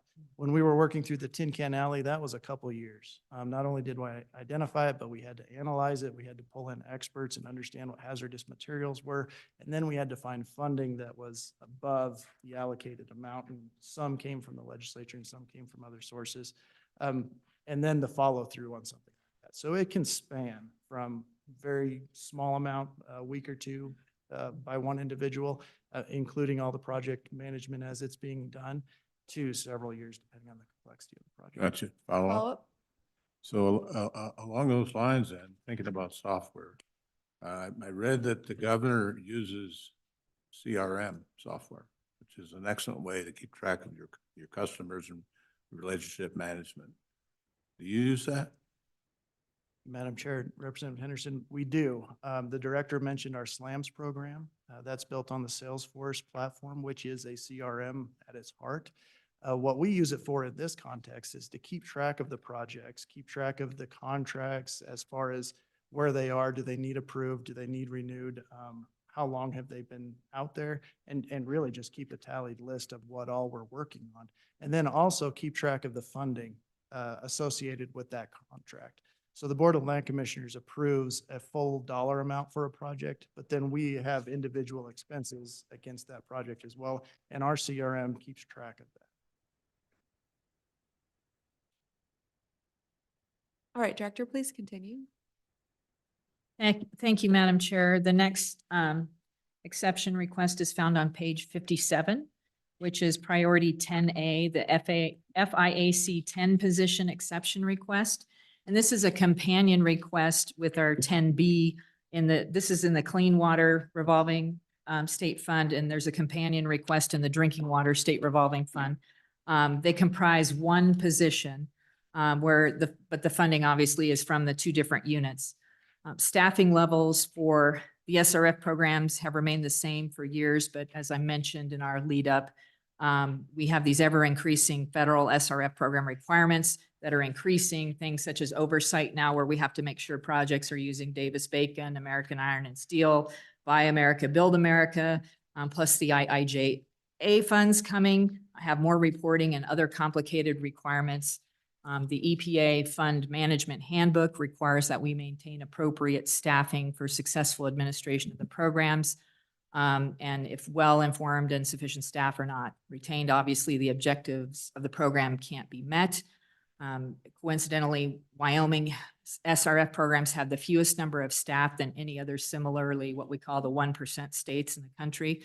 Wyoming has 8 SRF employees. Similarly situated states like Montana have 16, North Dakota 14, South Dakota 11, Utah 28. Some of these states also have the luxury where staff work on nothing but clean water SRF and drinking water SRF. They can even be siloed into one program. We at OSLI don't have that luxury because we have minimal staff, and we are also expected to administer the other grant and loan programs at the state, such as MRG, CCL, all of those other programs, farm loans. And so our SRF staff, it doesn't always have the luxury of being exclusive to those programs. So this is an exception for one position that would be funded by federal funds through the set-aside programs within the SRF program. So half of it would be funded by set-asides in clean water, half of it would be set-aside funds in the drinking water program, and it would be, again, one position to help with the increasing needs that we're seeing with the SRF programs. And the governor has recommended approval of this exception request. Representative Larson? So in your standard budget request and in your narrative there, if I understand that correctly, and Beth, this may be you, but there's always been, as we've received these state revolving funds from the clean water and the drinking water, there's been a matching requirement from the state. Am I correct in understanding that we've used that 1 cent equivalent generated from gasoline tax to cover most of that? Hello. Madam Chairwoman, Representative Larson, that what you're speaking of is DEQ's corrective action account, and that helps cover the match in the clean water program. The drinking water match comes 50% from water development and 50% from the MRG program. So then follow up, Madam Chairman, and so with the IIJA, we're having a significant opportunity, an opportunity for a significant increase in that still requires a match. Our traditional matching resources wouldn't cover that, and I believe that would probably be why the governor's requesting that additional amount to cover that. Is that accurate, Beth? Ms. Sewell? Chairman, Representative Larson, that is correct. And then this, Madam Chairman, both of these funds are intended to be perpetual, if you will. You make a loan, the loan's repaid, and it just keeps hence revolving fund. We have some forgiveness, some interest, no interest, and then we do have some principal forgiveness. So is the intent of that fund being regenerated and moving forward, is it sustaining, is it doing as designed, or is that balance decreasing? Ms. Sewell? Madam Chairwoman, Representative Larson. So the funds are working great. They are revolving as they're supposed to. We have a 0 default rate within both programs. The drinking water program, especially through the IIJA, is being funded substantially higher than the clean water program. We are currently at a position for the first time ever in any of our SRF programs where our requests are exceeding our funds available. And so we are going to have to start looking at the intended use plan and the ranking of projects in order to fund all of the needs in the state. One thing we are able to do and we're looking at is transferring some funds from drinking water to clean water to help that problem. Thank you, Madam Chairman. All right, Director, go ahead. Madam Chairman, the next exception is found on page 58, which is the enable maintenance and hosting. Again, this is a companion request with the drinking water SRF program. Priorities 14A and 14B are one request out of 2 different units, clean water SRF and drinking water SRF. As part of federal capitalization grants for the SRF program, we are required to maintain and collect certain data. Enable is the accounting system for these loan programs. It tracks, processes, and maintains the required information. This request is the first since 2015 when the system was purchased. Again, with IIJA coming down the pike with an infusion of over $300 million, we've been informed by the Office of Inspector General that additional scrutiny and review will occur with the IIJA funds, and we must ensure Enable is maintained and hosted properly. This will allow appropriate oversight of the SRF programs through loan tracking systems, invoice review, construction inspections, subrecipient monitoring, and subrecipient audits. Again, federal funding for this exception request, 50% comes out of the set-asides in the drinking water program, 50% of it comes out of set-asides in the drinking water programs, and so we'll serve obviously both programs. The governor has recommended approval of this exception request, and I have Ms. Blackwell here, should you have any further questions.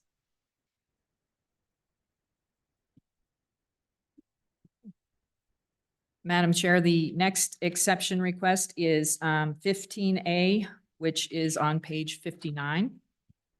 And this is the clean water. Again, we have the companion asks on the clean water and the drinking water side. These are audit fees. So both SRF programs require a financial audit to be conducted to provide an option, or excuse me, an opinion as to whether financial statements are in accordance with accounting principles generally accepted in the United States. This is a federal program compliance requirement. The governor has recommended approval of this exception request.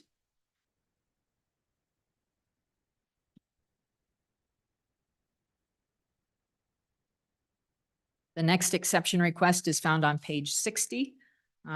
This is priority 16A, which is the Enable Online Clean Water SRF application reimbursement capability. Again, there's a companion in the drinking water side, but it's really one request to be funded with federal funds out of the set-asides for both of those programs. Again, with passage of the IIJA, Clean Water SRF and Drinking Water SRF, the programs will continue to receive over $300 million to be loaned out to communities for complete water and wastewater projects. We must maintain and collect the data per the federal capitalization grants. Enable allows the proper tracking for the SRF programs, but this enhancement will allow OSLI to capitalize on efficiencies, streamline processes with expected increase in applications by allowing for electronic submissions for SRF applications, which is new. We've currently been receiving the paper ones, or we'll have people just email them. This also allows borrowers to submit requests for reimbursement directly through Enable, which again is more efficient for staff. Borrowers will have the ability to know when their applications and reimbursement requests have been received by OSLI. It will save postage, paper costs associated with paper submissions. However, electronic submission will not be mandatory for those communities that still feel more comfortable submitting the old-fashioned way via the mail. We will continue to work with those folks. Again, as I mentioned, this is federally funded with set-asides through both programs, and the governor has recommended approval of this exception request. Representative Henderson? Thank you, Madam Chairman. So when the loans or after the loans are made and they start to get paid back, is that done electronically on the payback side? Is it handled that way, or is it manual? I mean, of course it's manual, I suppose, in the communities where they don't have the capability. Madam Chairwoman, Representative Henderson, loan payments can be made by an EFT. They can send us a physical warrant. We process them through Enable. Enable tracks all of our grants and loans. And so it tracks a grant or a loan from the time we put it on the system, tracks all of the disbursements we make to it, as well as all the payments they make through the payoff of the loan. Follow-up? Well, my follow-up, thank you, is how do we know where we're at? In other words, we have 300 million possible here. So much is in loan. Where are we at on the overall calculus? Funny you asked that question.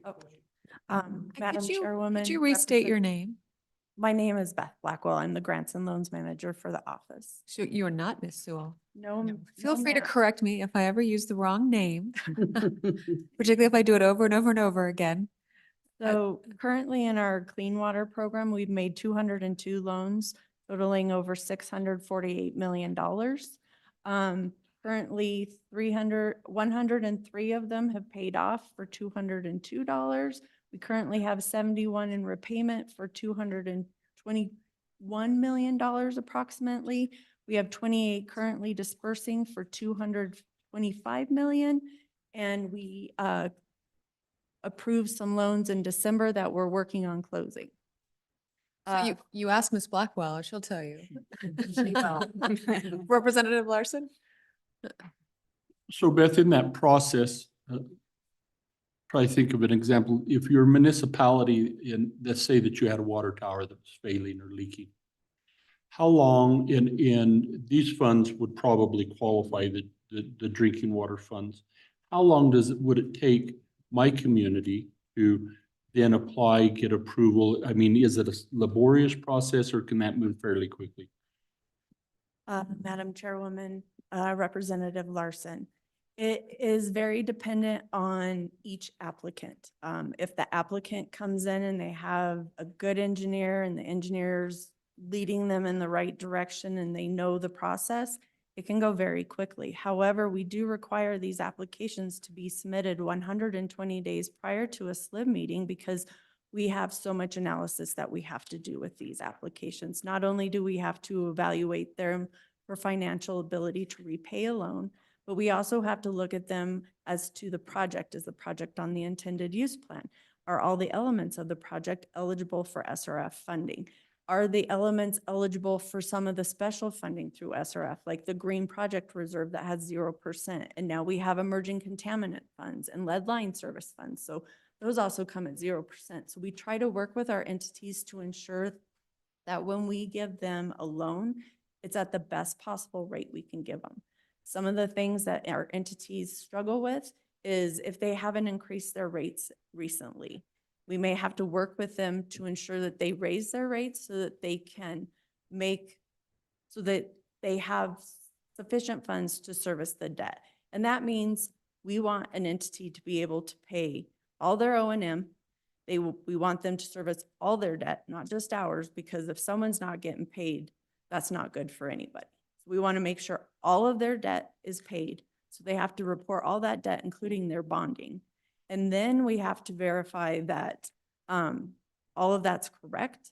And then they have to work with DEQ on the water side to do capacity development.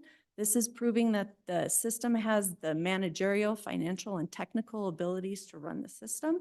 On a clean water side, they have to do fiscal sustainability plans, which is very similar.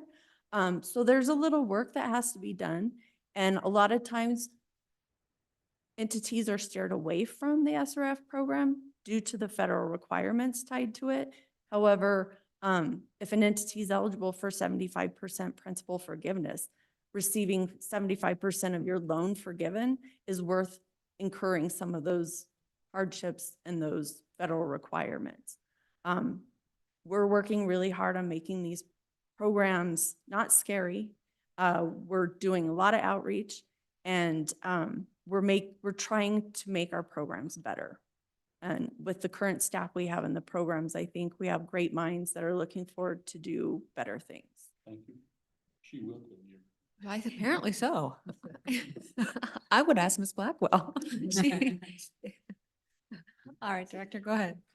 Thank you, Madam Chairman. The next exception is found on page 85. It's priority 10B. Again, this is the companion to the Clean Water SRF ask. It's one position funded half out of each of the programs. Then the next one is 14B on page 86, which again is the Drinking Water SRF companion for the Enable Maintenance and Hosting that I discussed under Clean Water. And then we have 15B on page 87, which is the audit fees, the companion request out of the drinking water program. And then on page 88, we have the priority 16B, which is the Enable application reimbursement capacity that I discussed on the clean water side. Again, half and half to be funded out of each program. And again, the governor has recommended approval of these SRF exception requests.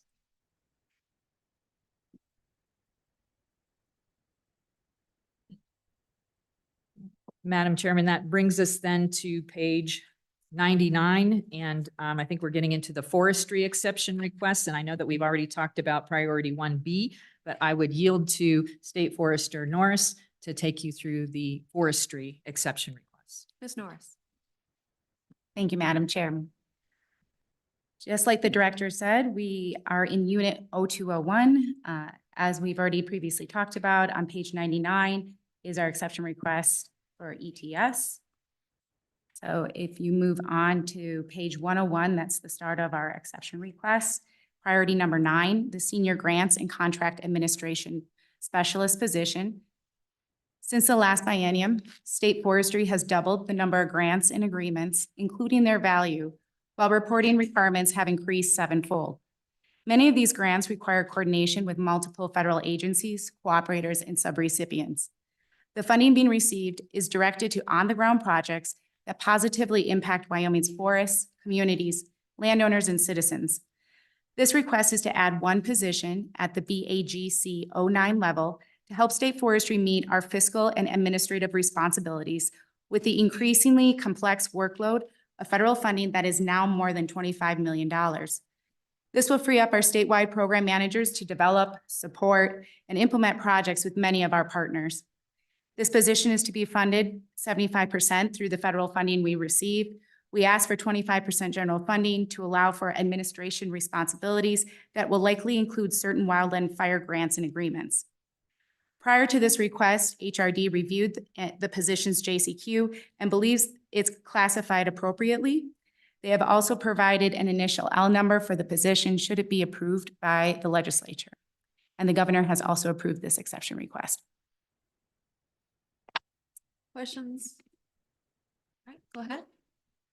All right, well, we will move on out of 0201 and we're going to move into our fire 0401. And that's where the majority of my exception requests lie. So we'll start on page 113. And this is priority number 6, increase of seasonal firefighter pay. State Forestry has 4 seasonal positions to implement the Wyoming State HeliTAC program through wildland fire suppression and management. The success of the HeliTAC program is based on the quality of seasonal employees hired or retained and rehired each fire season. The federal government, who is our main competitor for firefighter positions in Wyoming, is taking action to raise firefighter pay permanently. And to remain competitive for qualified and skilled personnel, we need to be able to offer the same, if not higher compensation. Our current wages are below what entry-level federal firefighters are receiving.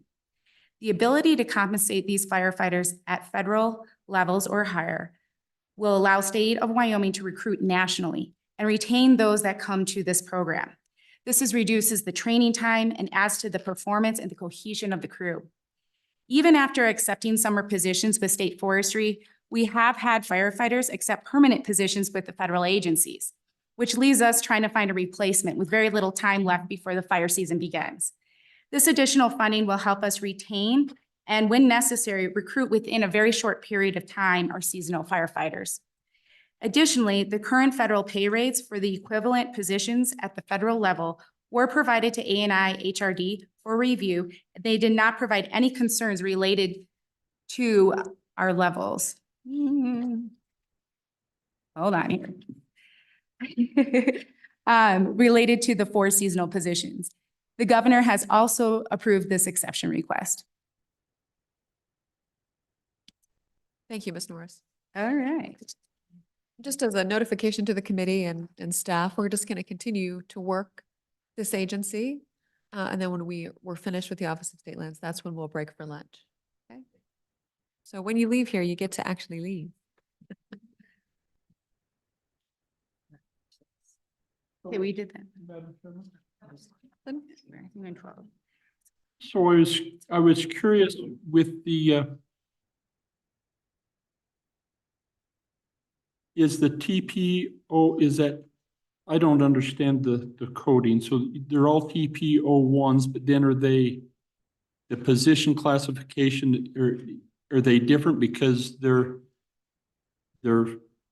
request is different? So if they're all TPO1s, why would they be, and I go to page 119 and look at that, and I'm not quite sure. Seems to be a difference there. Just walk me through that, please.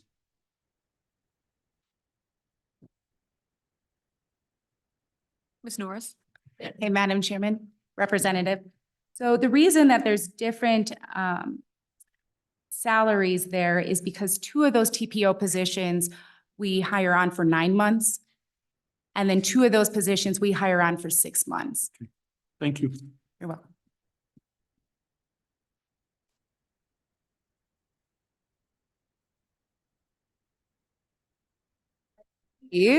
The next priority is priority 11, and that's our single engine air tanker budget authority request. And that is on page 114. So we'll just need to back up a little bit. All right. So this request is to cover a 90-day availability contract for each fire season for our single-engine air tankers, otherwise known as our seats. Single-engine air tankers are versatile when it comes to combating wildfires, especially because they can access fires in areas that can be hard to reach. The seats can make precise and targeted drops on fire retardant and are more cost-effective in comparison to ordering a large air tanker, which is most likely going to have to come from out of state. Our single-engine air tankers have proven to be highly effective and successful in wildland fire suppression across Wyoming and respond to an average of 42 wildfires each season. The SEAT Aviation Program is a true collaborative, as our federal partners at the BLM have made significant investments in the seat base at the Casper Airport, which is where our contract seats are located. Bringing this building up to national standards. The BLM also provides funding to staff this seat base. Through the utilization of our single-engine air tankers, we can focus on initial attack, keeping wildfires small and manageable to contain. The slower we respond to a fire, the more likely we are to pay the price for long-term suppression costs. Costs with wildfire suppression are continuing to increase, and these seats make a huge difference in helping to effectively suppress wildfires while protecting lives, structures, and resources. The governor has also approved this exception request. Senator Anderson. Madam Chairman, so is this the fee for the standby or is this the fee for using it? Ms. Norris? Thank you, Madam Chairman. Senator, so this is the fee for the contracting. So standby or going out, it's all under one contract. Oh, Thank you. So moving on to the next exception request is just one page down on page 115, and that is priority number 12. And that is the increase to the fire helicopter contract. Our helicopter contracts have consistently increased in costs at approximately 4% per year.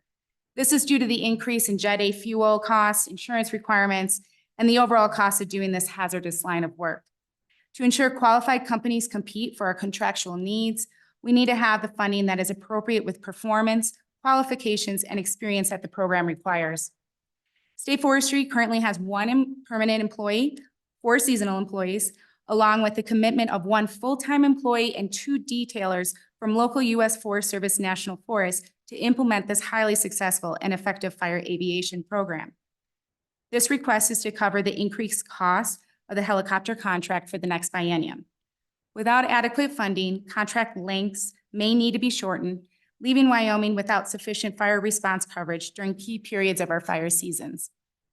The governor has also approved this exception request. Representative Larson. Thank you, Ms. Norris. As you read the narrative, and I just want to make sure that I understand this. So this is all 900 series or contract. And so the full-time employees and the helicopter, all of that is via contract, if I'm understanding that correctly with the Forest Service. Madam Chairman, Representative, what is under the contract is the actual helicopter and those that are driving it, and then they take care of the helicopter's needs. Our seasonal employees help manage that. We have a full-time employee, and then we have our 4 seasonals. And then the Forest Service does provide 1 full-time and 2 additional detailers for the summer. Thank you, Madam Chairman. And so then this contract is just those, the helicopter and those associated with it. Then in your narrative, you suggest that the funding for the firefighting helicopter has declined significantly. As I went back over 10 years, the standard budget funding has only declined around $20,000. But I think what you're saying is the costs to the state have increased. And it appears to me that over the last 3 bienniums, we've supplemented probably based on increased cost. We've done a couple of bienniums at $171,000. Then our last biennium, we've done $200,000, the same as your request this year. So my question is it a reasonable thought that maybe we should adjust your standard budget from the 637,000 that you have in there to more appropriately fit what the current requirements are and make that at the 837 or something? It doesn't, I think we're missing something here. Ms. Sewell. Phone a friend.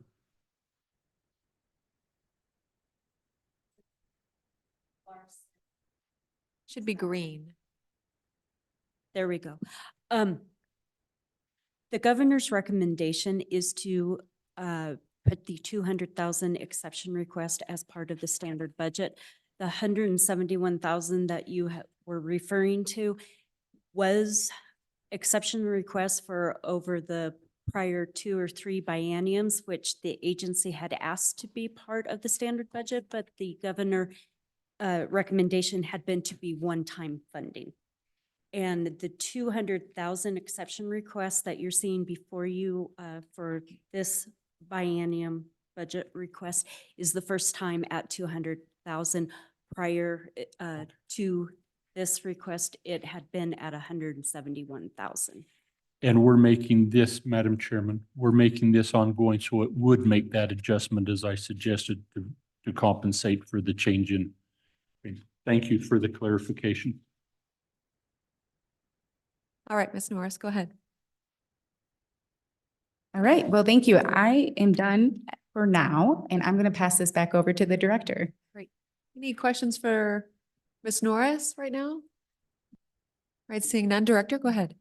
Madam Chairman, that brings us to exception priority number 19, which is the Mineral Royalty Grant Budget Authority. This is on page 135 in Unit 0902. As most of you know, the program was developed to help mitigate impacts of mineral development in Wyoming. Funding comes from severance distribution, federal mineral royalties, and previously coal-lease bonus was included in that. The funds are established to be used by the State Loan and Investment Board to alleviate emergency situations which pose a direct and immediate threat to health, safety, and welfare, comply with a federal or state mandate, or to provide an essential public service. The standard budget request has been $33.4 million. During the 2020 legislative session, budget authority of $8 million was transferred to the Business Council for the Business Ready Community Grant Program. During the 2022 legislative session, budget authority was reduced to 0. I believe the thought was that CARES and ARPA would cover most of these types of needs. Unfortunately, not all MRG eligible projects qualified for ARPA funding. In 2023, during the legislative session, $10,176,465 was restored to the MRG program, which included $4 million in general fund one-time funding. This exception request is to reestablish the budget authority for a total of $25,400,000 for the 25-26 biennium. Notably, the MRG budget appropriation supports 2 positions within OSLI, and it also houses our 50% drinking water SRF match. You may recall Water Development is responsible for half of that, and then OSLI's half comes out of the MRG budget. So we are requesting the exception in the amount of $19,223,535. And I believe the governor has a different recommendation in mind, but certainly we would defer to his request. Mr. Representative Larson. So, Director, in your narrative, it notes that this was created in 77 to mitigate the impact of mineral development within the state. And so is that still the guiding principles that the MRG loans are made to entities that are impacted, or has that, have we changed those statutes to expand that? Director? Madam Chairman, Representative Larson, I think it's broader now. We have the alleviating the emergency situations, which pose the language as direct and immediate threat to health, safety, and welfare, complying with federal or state mandates should there be some sort of regulatory requirement, which could involve impacts from mineral development or to provide an essential public service. Madam Chairman, I would defer also to Ms. Blackwell. She may have some more color on that. Ms. Blackwell? Madam Chairwoman, Representative Larson, I would say the focus of MRG is more focused on the essential public services now. The majority of our grants go to water sewer projects. And a lot of our emergencies are water sewer projects, a broken water line, a broken sewer line, a leaking water tank. Thank you. And Madam Chairman, I would just add on that, an example of something that MRG might cover that would not be covered by ARPA with water, wastewater, something would be like fire trucks and that sort of thing.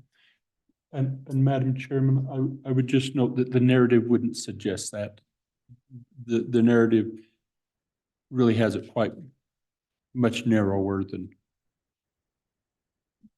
Fair. Representative Walters? Thank you, Madam Chair. What is the agency's forecasted unexpended balance within this account? Ms. Blackwell? Madam Chairman, Representative Walters, we try to spend every dollar in this account by the end of the biennium. Generally, what we do specifically with the 10 million that was appropriated last year, we've held on to it for emergency situations and have only been funding those situations that are truly emergencies. I think we've spent less than $3 million of that right now. And so we will hold on to those funds. We are accepting applications through February 15th to be considered for regular MRG applications, which that meeting is scheduled, I believe, for June 20th. And we would give away all the remaining funds that were left in that pot. Thank you, Madam Chair. Thank you, Representative Walters. I have a question. The Mineral Royalty Capital Construction Fund, is that statutorily created? Mr. Richards is saying yes. Madam Chairman, that is correct. It receives three sources of revenue: severance taxes, federal mineral royalties, and coal lease bonus payments. And I believe it is created, well, it's clearly created in statute, but I can't remember among those three where the citation is. It might be in the severance tax statute. Thank you. All right, Director, go ahead. Thank you, Madam Chairman. I will hand the baton back to Ms. Norris to finish us out on exceptions 17 and 18. All right. All right. So we are going to go to page 153, priority number 17, increase fire budget authority to fire protection revolving account, which is unit 5002. This is a spending authority exception request to increase the account by 4.2 million for the next biennium. As expected, with the expansion of the revolving account that mandates state forestry cover billable county costs for eligible wildfires, state forestry has experienced a large increase in billable costs. We are averaging 6 million per year, which is well above state forestry's budget authority for a biennium. The point of this account is to help our county firefighters, getting them more access to wildfires for certification, recruitment, and to support fighting fires in our state and neighboring states.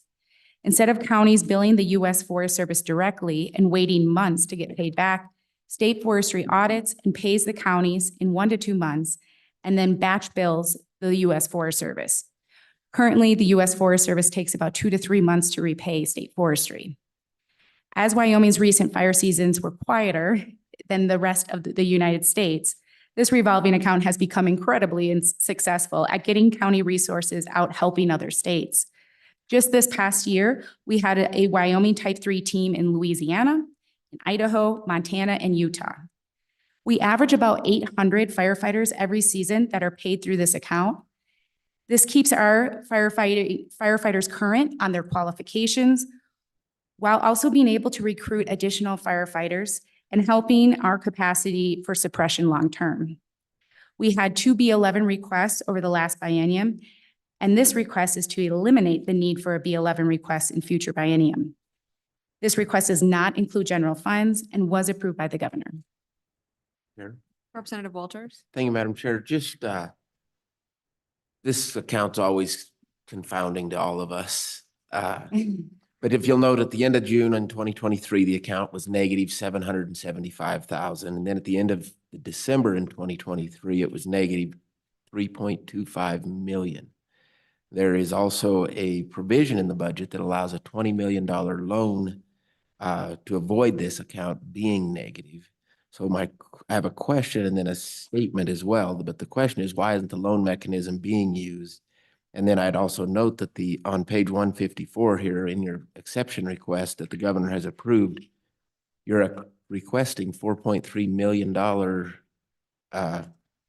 from an account that is actually negative currently. So trying to understand, and it's probably just a cash flow issue, but we need to better understand how this cash flow works, because every time we look at it, or most times we look at it, it shows negative. Ms. Norris?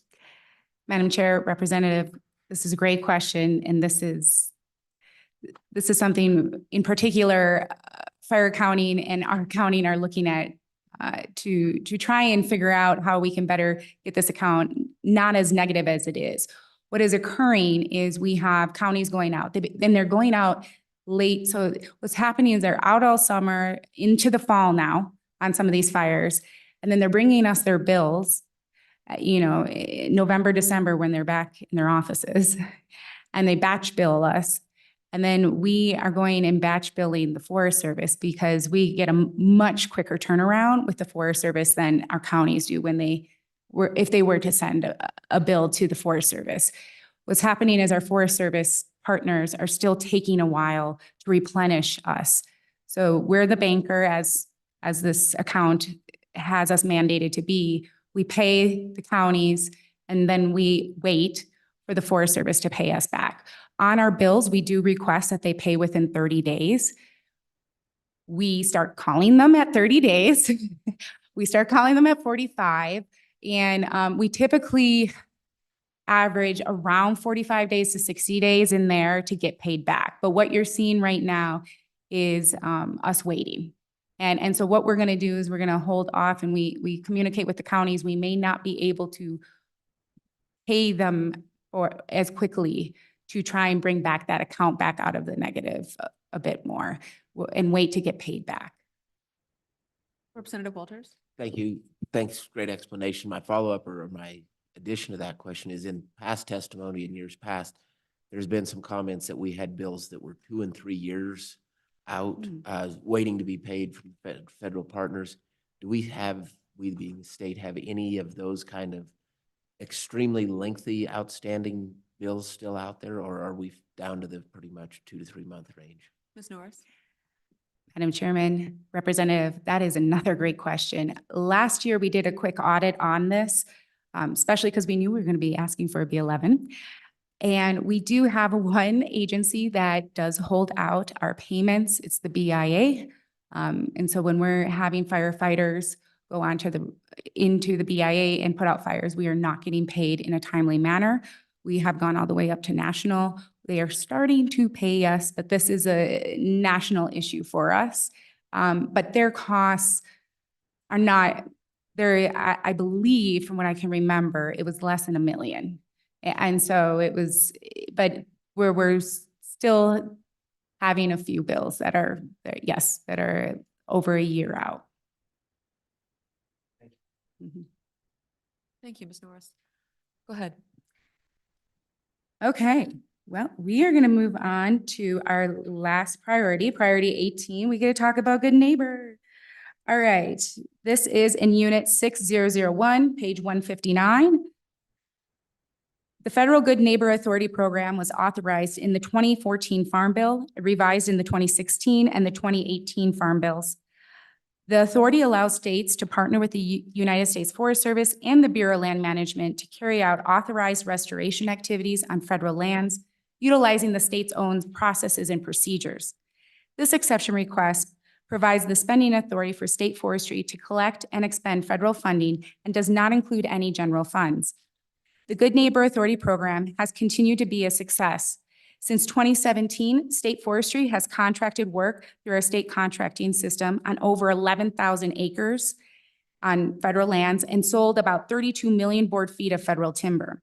We currently have 3 GNA foresters, a seasonal GNA forester, and 1 full-time position. We expect this program to continue to grow in the next several years. One interesting point that I want to make about the GNA AWAC forester positions is that we have been able to recruit from these positions, filling 2 of our assistant district foresters positions. So we are finding that these GNA forestry AWAC positions are helping us build staffing capacity within our forestry operations. The B11 process was utilized 3 times during the 23-24 biennium. This process did slow down finalization of agreements, which slowed down the implementation of projects and continuing our GNA successes. This request is to eliminate the need for a B11 request in the next biennium to keep this program operating at a high level of productivity, focusing on managing our overstocked forests and increasing wood availability to Wyoming's timber industry. The governor has also approved this exception request. Representative Larson. I'd like to go back to the previous conversation on the delayed repayment of expenditures on the Bureau of Indian Affairs. So do we reimburse, that's reimbursement, the program is to reimburse local and statewide agencies, so that would include tribal? Ms. Norris. Madam Chair, Representative Larson, this is for our county cooperators that are going out and suppressing fires on BIA lands. Right. And BIA is responsible for. I understand. I just want to know if county operators, but does that include like the Shorap wildfire, the tribal owned one? Do they count as an entity that can participate for reimbursement in this program just like the counties do? Ms. Norris. Madam Chair, no, tribal is under the Bureau. They're federal. The BIA is. So then, okay, I just needed that clarification. So those are all on the tribal, the Bureau lands, and not necessarily within the state. They could be in any state on any Bureau lands, but it would fall in that you would be billing them for those, and that's just been tediously slow. Ms. Norris. Madam Chair, Representative, that's correct. Although from my recollection, I believe we have quite a few Fremont County bills that need to be reimbursed, but we are working very closely with both BLM and BIA to try and get the right connections and the right people, financial people, to help us get these bills paid. Representative Larson, would you be those people? Well, I'd like to maybe help with that. I think that, okay, we'll see what we can do. Madam Chairman. Senator Anderson. Madam Chairman, on priority number 19, the GNA is just for the Forest Service and the BLM. It is not for private land. You can't use it on private land. Ms. Norris. Madam Chair, Senator, that is correct. This is associated with our federal agreements that are carrying federal funds. And within those agreements, they are specified to be on federal lands. All right, please continue. Representative Walters. Thank you, Madam Chairman. While we're still here in the forest, there was a discussion earlier in the week about state partnerships on the arboretum here just outside, and I probably didn't even say that right, outside of Cheyenne. Just briefly, your thoughts on how state forestry could improve and interact with if something were to come to fruition in that regard. Ms. Norris. Madam Chair, Representative, thank you for that question. We are extremely excited about the prospect of this. Those trees are very important to state forestry. We have been historically funding a seasonal position there through our federal funds for probably over a decade now. We work pretty closely with the city of Cheyenne to help support them as best we can through those endeavors of the tree care. We have a very vested interest in what's to become of the Arboretum, but also in the entire park itself.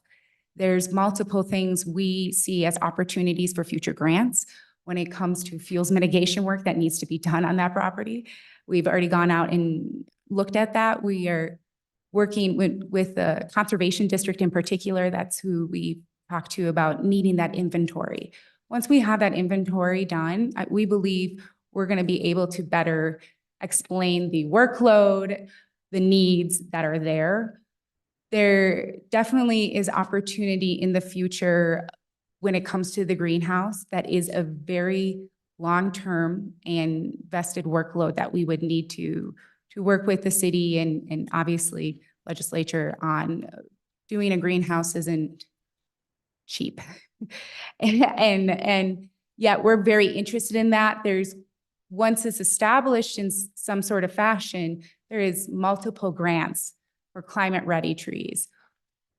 In the background, just to give you a little history right now, what State Forestry is currently working on with our honor camp, and we've recognized a major need to revegetate some of our state trust lands that have burned drastically, specifically in the 2012 wildfires, Oil Creek, Arapahoe. And so we are working with our inmate program to collect Wyoming seed on state trust lands. Because what we're finding is nobody has Wyoming seed. So this arboretum also is extremely important for the genetics and what it can provide to Wyoming in the future. And there's a lot of opportunity between the city, the university and research, as well as state parks itself, to really help Wyoming understand the value that is there. Good question, Representative Walters. All right, Director, back to you. Madam Chairman, that concludes our budget presentation unless there are additional questions that we can answer. Representative Walters, Madam Chairman, I do have an additional question, if I may. thank you. Your remote work policy, at least for your office type workers? Madam Chairman, Representative Walters, I do have a written telework policy for our agency. However, it's not typical. We refer to it as a rewards program.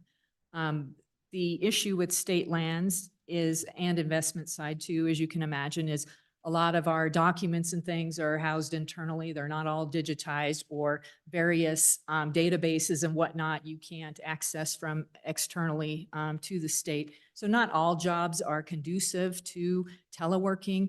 Also, we have a lot of requests from the public and legislature and governor's office for information. So we're a very public-facing agency, and so I'll just tell you, I'm not a fan of teleworking. However, there are some positions that are conducive to teleworking if people plan in advance. But what we've decided to do is if people are have an exemplary work history, meaning they have exemplary attendance, their PMIs are meets expectation or higher, they're not under any work plan, letter of expectation, anything like that, and their job is conducive to telework if they plan in advance, and they can't take records home, but they can plan to work a day at home.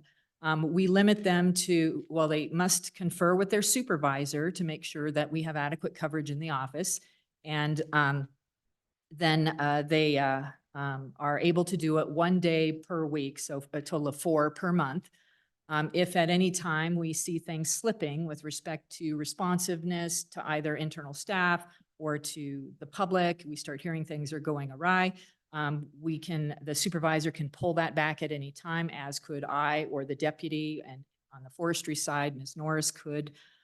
So we've viewed it as a rewards program. Now, those jobs that are not conducive to telework, we understand it's not fair. We've heard the it's not fair. So what we have offered them is 1 week per month. They're eligible in consultation with their supervisor to have a compressed work week. So they could work a 4-10 or some variation of that to have, part of a Friday off or part of a Monday off. But we leave that to the supervisor. And again, if that's not working out, that's not available. So ours is truly a reward-based program. Any additional questions for the Office of State Lands? Senator Guru.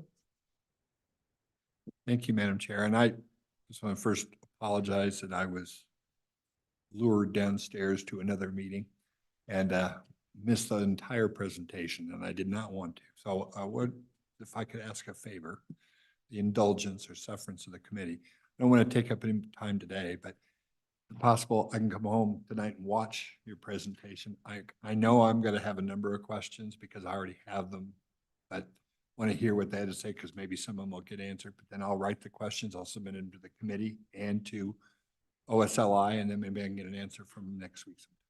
If that's okay with the chair. Any big picture questions you might be No, surprised? I may, but I want to watch first because some of them may have already asked. All right, well, thank Want you. to bother. Thanks. All right, any final questions? All right, final comments? Madam Director? Chairman, if I could just recognize Amanda Sewell. She is retiring February 1st.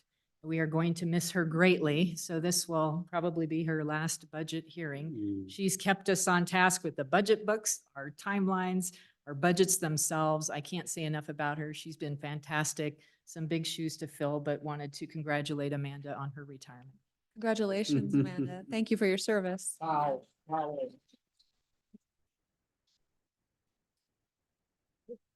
Too young. All right, thank you. Any final comments? Nope. All right. That was an eager exception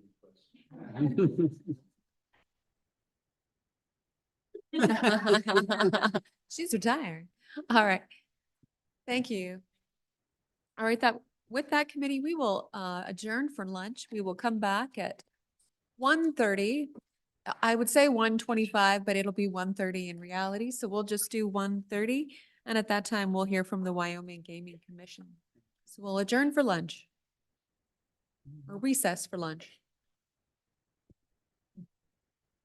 Mr. Richards? Do you want these folks to stay? No. Several agencies have inquired about notice of when the governor's letters.